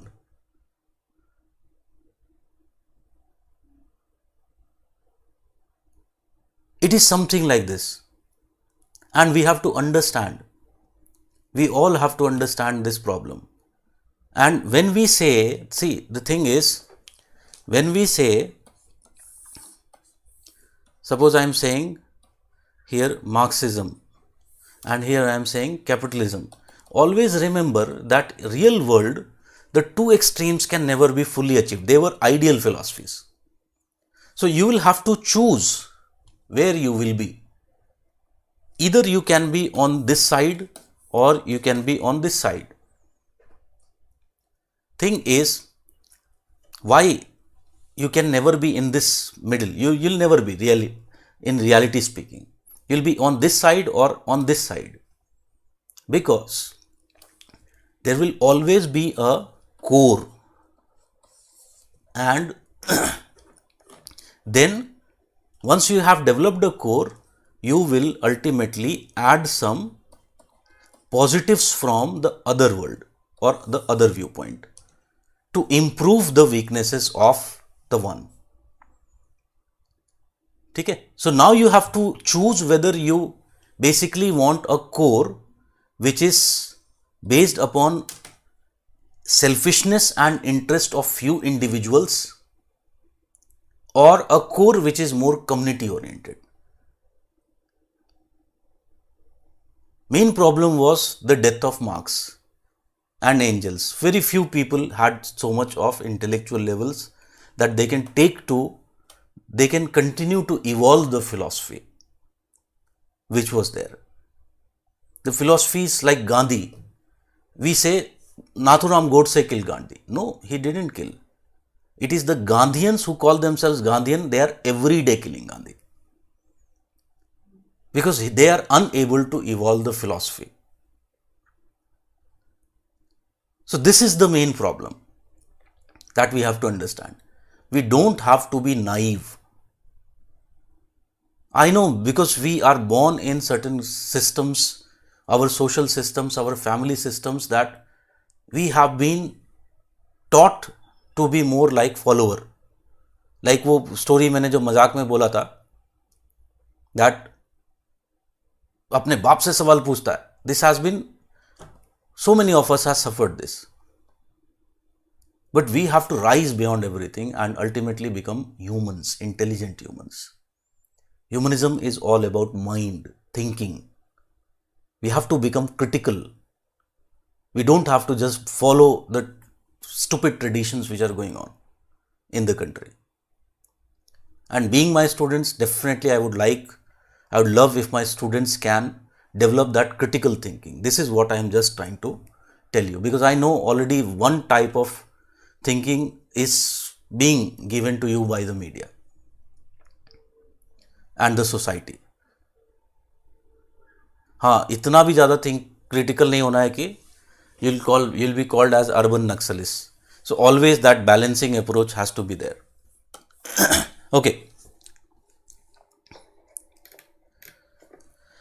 So this is the basic philosophy of realism. Now, however, both these approaches has been criticized by structuralists. Both of these approaches have been criticized by the structuralists. So if you talk about structuralism, it considers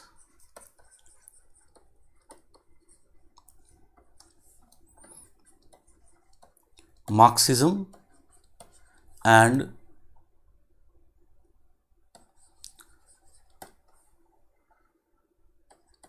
realism as naive approaches.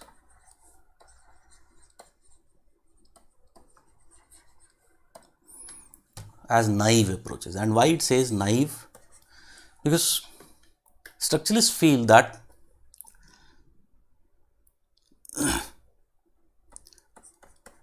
they are considered naive because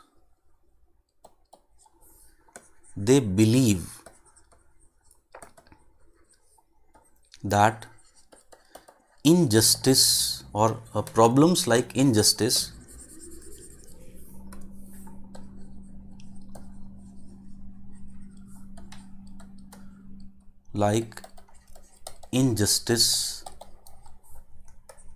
are only part of certain structures like capitalism,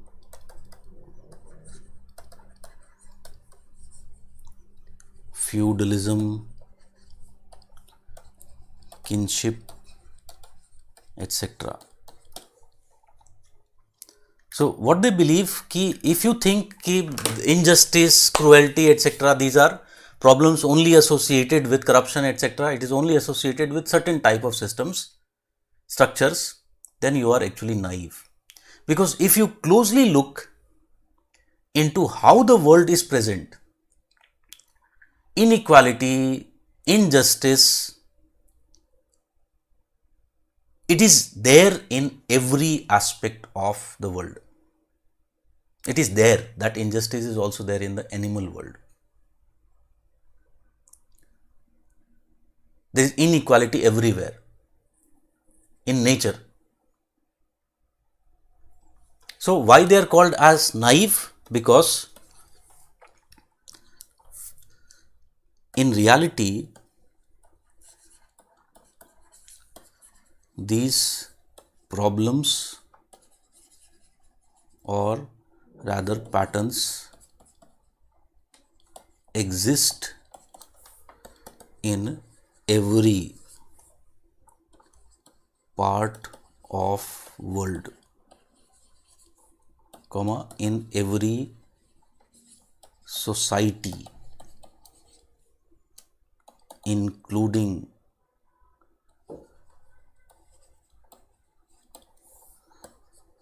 the past societies,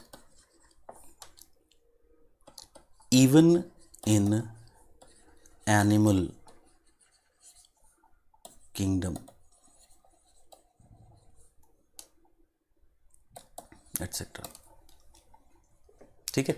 So what they believe, this means that there is something more deeper,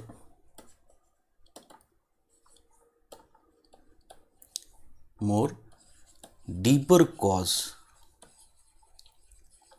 of these inequalities or patterns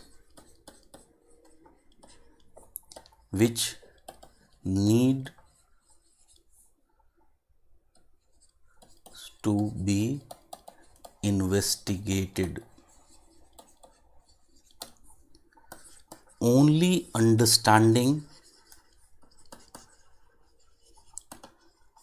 of this deep structure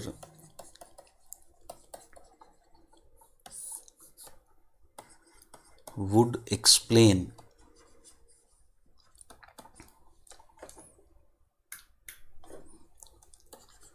the prevailing patterns.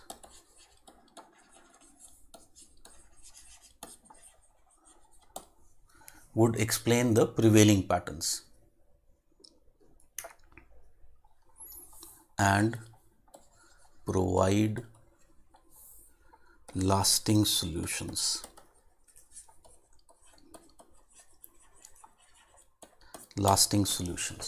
ठीक है. So this is basically referred to as the structuralism. ठीक है. So tell me, let us do this experiment, and we all will take 30 seconds to think what we did yesterday. Okay, so your 30 seconds starts now.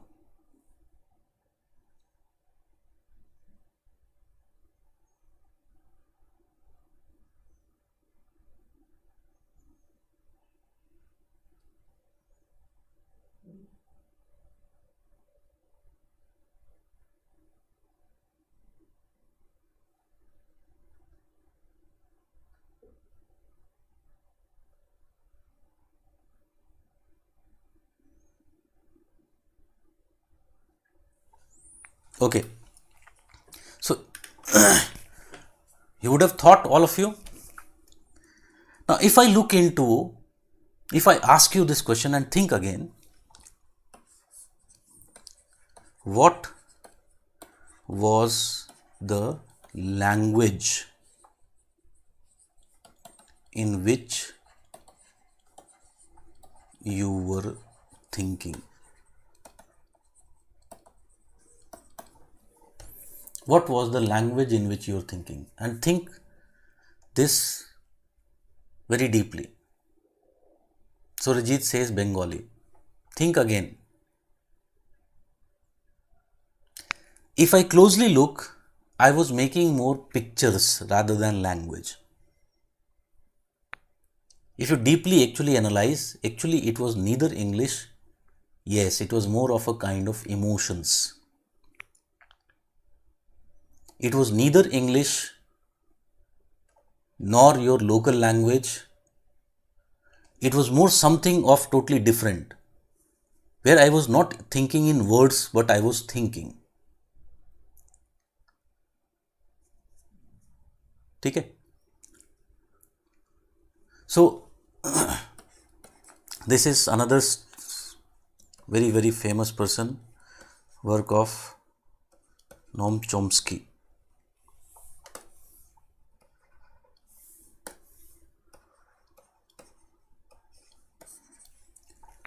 Noam Chomsky, and he says that there is something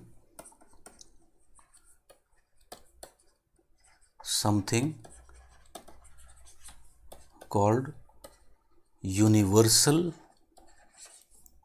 human language. Universal human language. A person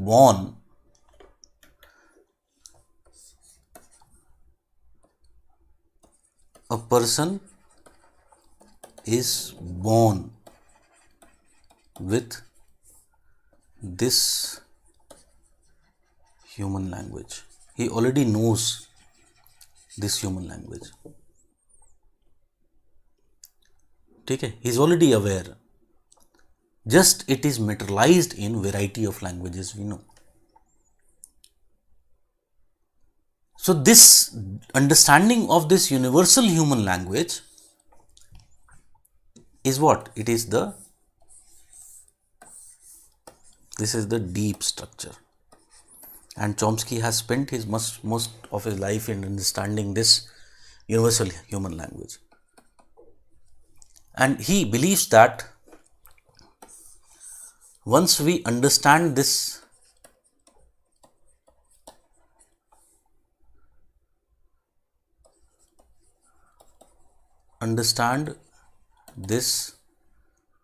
universal language,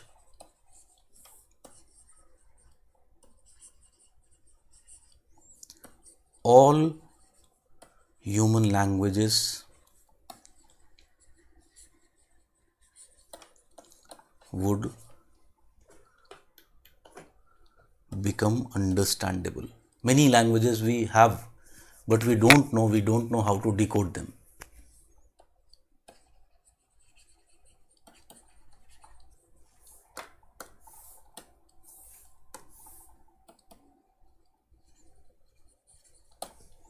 Understandable.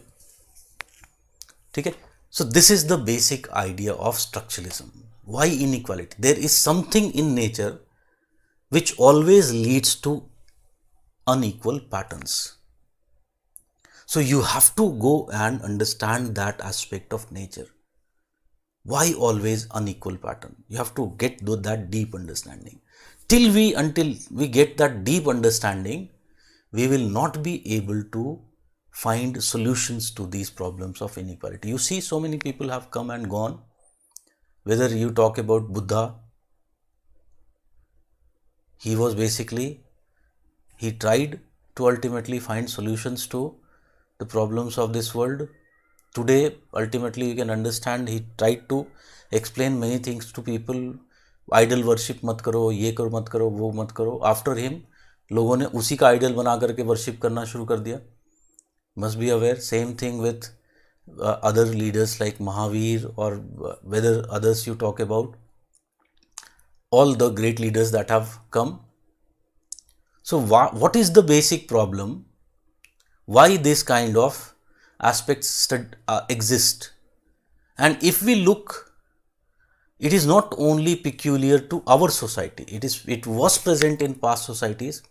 Any society which is coming, it always seems to have inbuilt this kind of patterns which are there.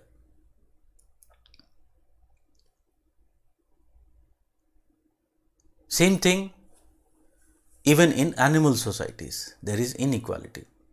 So everywhere these patterns can be seen. That means some kind of deep reasons exist.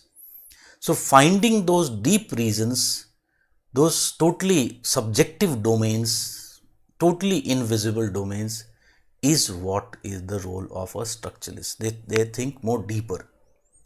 Okay? As I said, it is a very complicated philosophy. और to be very honest, structuralism मुझे भी पूरी तरह से समझ में नहीं आया. What is exactly? I have just a idea, just a basic aspect of what is structuralism, but to be very sure,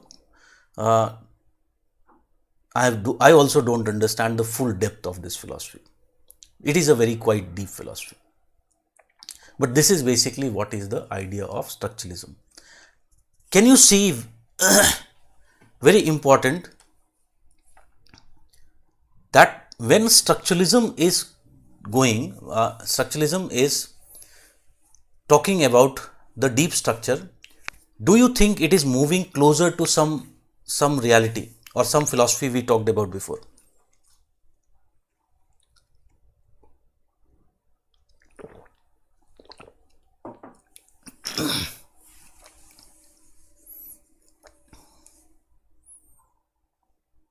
Tell me.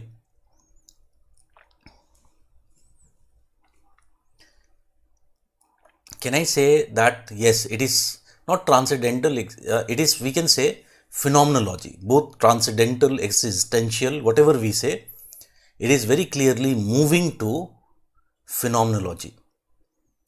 So there is, can you see now how as structuralism develop, there is a kind of common pattern which is evolving. And both of them are looking for very subjective domain. However, there is still remaining a difference. Humanistic, if you talk about, was more about studying of the cultural phenomena. On the other hand, structuralism was more broad.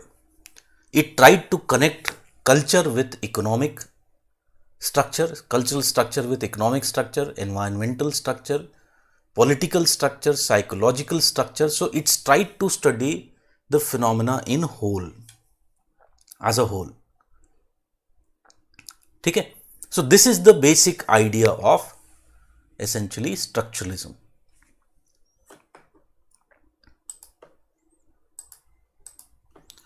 So इसके बारे में it is there, you can see structuralism 3 levels होते हैं. Level of appearance, that is superstructure. Level of processes, that is infrastructure. Level of imperatives or deep structure. Only the superstructure can be directly understood and be studied empirically. It comprises a society's economic, social, cultural, political and spatial organization, but it can't be used to account for its own existence. The salient processes involved in the creation and maintenance of superstructure are found in infrastructure. Infrastructure can't be observed in nature and it can only be theorized compared with the superstructure contents. Pure structuralist visualizes that there is no deterministic relation between infrastructure and superstructure. A process can result in number of outcomes depending upon variety of enabling and constraining factors. The processes operating in the infrastructure reflects the imperatives located in the deep structure. The theoretical study of pattern in superstructure should reveal the nature of deep structure. In assertion the role of deep structure, structuralism finds similarities with phenomenology, particularly existential phenomenology, as both are trying to find the ultimate cause of the observable phenomena. Okay? So, structuralism, a very strongly geographical person who was associated with that was Claude de Lévi-Strauss. He was associated with structuralism. But one very important thing here, when I am saying, don't you think that even realists and Marxists are also structuralists? Tell me. Didn't our diagram of structuralism tell me this thing?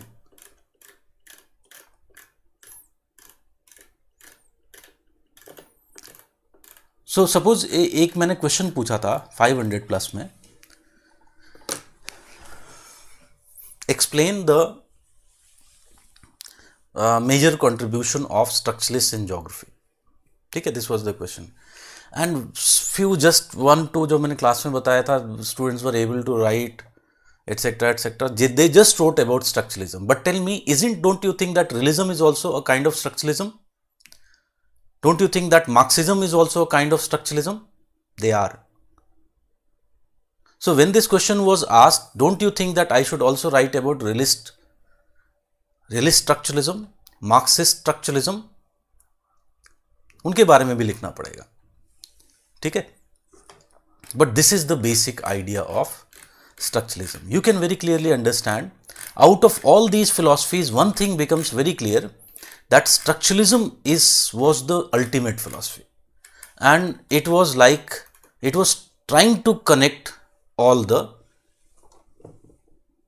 dots with each other, and in a way it was kind of revealing so many things which happens in the society. Like I have talked before also, I have talked about my father who speaks good English and was very, very good in maths. Now my question is, why today government schools are unable to produce such students? Why they are unable to produce? If you say that such brilliant students do have good mind, such type of students are not biologically born, then you are contradicting the theory of evolution of Darwin. So Darwin के सामने तुम लोगों की कोई औकात नहीं है. So that is another thing. Second thing, lack of resource, like Amit is saying, before also people were poor. Even today, if you talk about, there are more facilities which are there. Earlier, you must have heard stories about like Lal Bahadur Shastri, वो तैर के जाते थे and all those kind of things. इतनी मेहनत करते थे, घर का भी काम करते थे, फिर भी पढ़ के so many things they knew and they were good in them, those things. So that also we cannot accept. And such pattern existed till 70s, 80s. But उसके बाद क्या हुआ? उसके बाद हुआ ये कि we was forced to our throat to swallow capitalism, as there was economic crisis which arose in India. So the LPG model was thrown in our throat. It was forced in our throat. And ultimately, since then, you see what has happened. There is privatization of education. If government schools are also doing well, people are not stupid that they would want to spend their money just to ultimately get the same level of education. So most of the people would like to send their children to government school. Why they will be sending to the private school?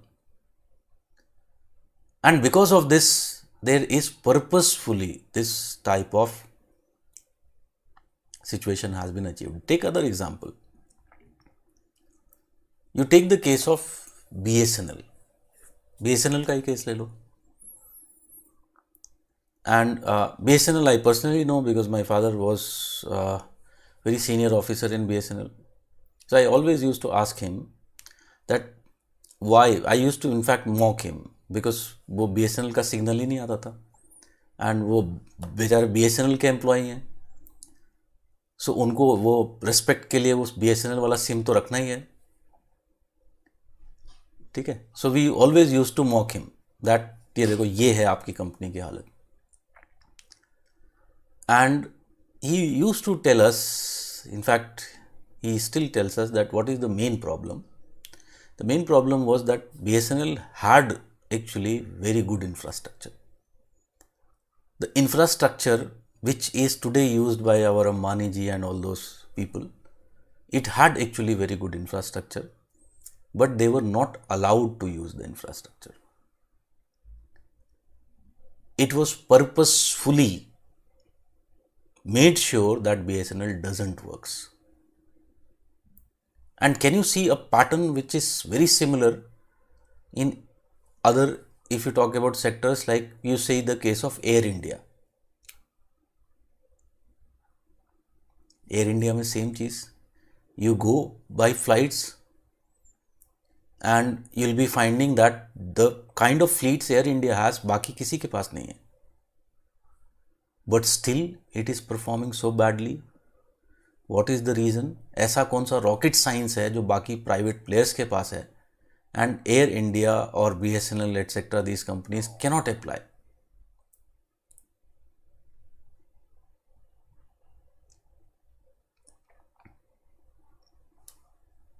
Same pattern. So everywhere it is very clearly seen that similar pattern where public institutions which were there, they are quietly being dismantled. They are being paralyzed. Yes, same thing, ONGC, all those performing assets which were there, they are now totally being paralyzed. And why? Simple reason is to promote interest of few people. So there is collusion which is there between capitalism and at the political level. And everything changed just because we adopted a particular type of politico-economic structure. So if you have to find the reason, you just have to look into the politico-economic structures. Yes, railway, everything. You see the pattern, work pattern clear. In front of us, it is very clear. So this is basically the basic philosophies of this structuralism. And they say that if you want to, you don't just focus upon the superstructure. Superstructure is the visible, just it is outcome, and outcome is not the where you look for causes. So you look for the causes in the below structure. Now tell me, if such a type of philosophy becomes powerful,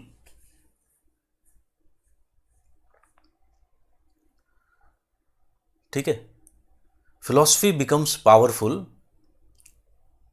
Yes, Yogesh is saying the other side say that government has no business in doing business.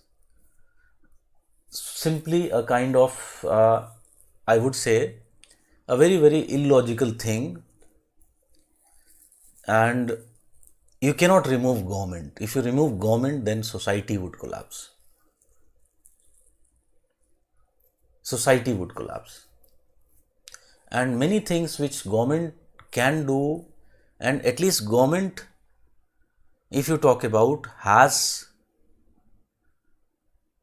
the ideals, even if it is theoretical, at least the ideal is equality, liberty, on which the government is based. Private openly is based upon the ideal of profit and exploitation. How one can get so much of profit? Ultimately, you will cut down on the salary of others, then only you will be able to gain so much of profit. Or you will exploit the consumers. So there, at least in that case, it is declared objective is acceptable. It is of equality. Okay. So that is basically the case of your structuralism. And tell me, if such type of idea, don't you think if structuralists do investigation, ultimately they would always expose this nexus which is there between the private and the government, or the, I would simply use the rich and powerful? Tell me, will they not come to this same type of conclusion? And because majority of the time you will be finding that problem arises from there. Okay? So if in 80s structuralism had become powerful, structuralism was emerging as the most significant philosophy because it had some common things with phenomenology and existentialism. Others also, like we saw welfare, it was slowly understanding the structuralism, that everything is lying in structuralism. So by late 80s, the most powerful branch in geography or approach in geography became structuralism. Tell me, will it be acceptable to those people who fund these private universities in West? Would it be acceptable to them?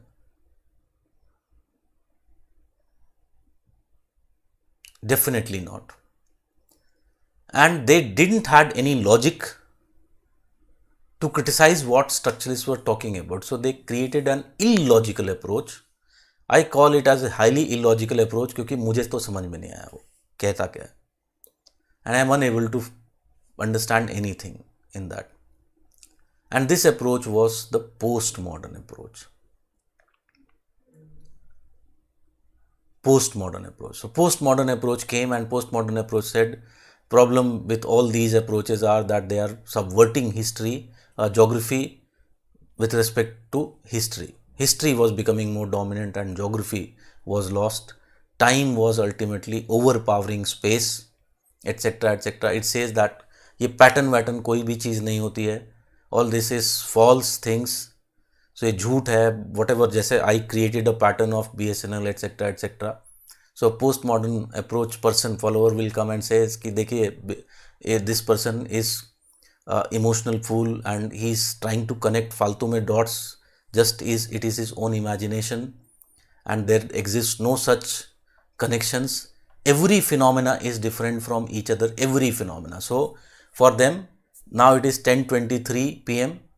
So at this point I am a different phenomena. exactly at 1024 I will become a different phenomena. 1025 I will be totally different phenomena. By 1026 nirvana type of phenomena. So something like this kind of change. So every phenomena is different from each other. So you have to study each phenomena uniquely. Every phenomena has to be studied totally separately. There is no interconnections. कोई उसमें connections नहीं है. So you can understand with this type of things who will talk about. Those who have something to hide, they will talk about such type of aspects that there is no interconnection. So actually it was a movement which was a funded movement which was basically to create chaos in academics, because a very strong branch of structuralism was emerging, a political branch in fact, which was investigating into many of these crimes. And an outcome is what they ultimately desired, they got, that all these three approaches which were there during the multi-paradigmatic approach were overthrown.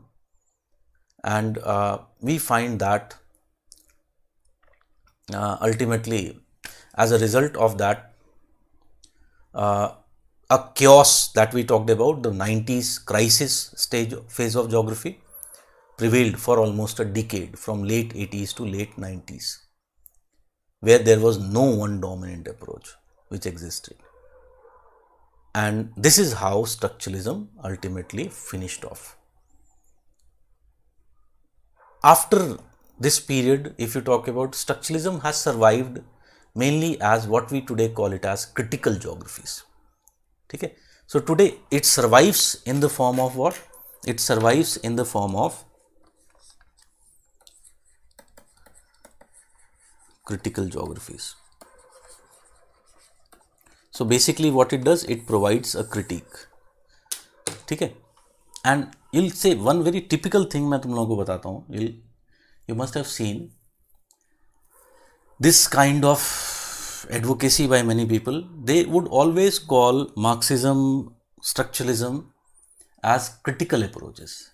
You must have heard about this, that these are simply said to be approaches which are critical approaches who don't give solutions. Have you heard about this? That they are not giving any solutions. The thing is, actually they are giving solutions, but you are not willing to apply any of those solutions. You talk about agrarian crisis of India. Don't you think that despite the fact that in India we have property rights, unlike it was in the case of China, so China के लिए commune system of agriculture implement करना was easy, cooperative form of agriculture. But can I say we can create, in many of villages they have actually created form of cooperatives and they are doing well, much well, without the support of state, just with the help of few NGOs.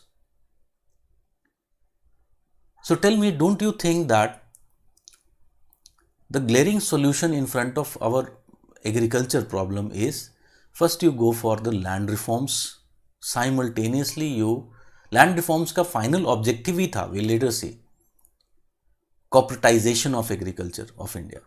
That was the ultimate objective of the land reforms. Okay? But we cannot see that this is the solution. Actually, we know, the policy makers know, they just don't want to see. So it is like this. There are several solutions which are there, but if you are not willing to accept, even acknowledge,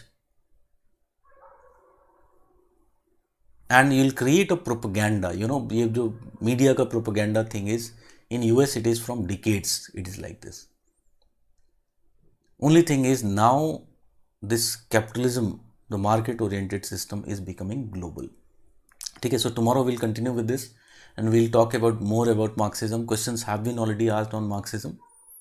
So we'll talk about their contribution, particularly in which fields they have more specifically contributed and what were the basic ideas which were presented among them. And we'll talk more about this stuff and their criticism and solutions which they provide.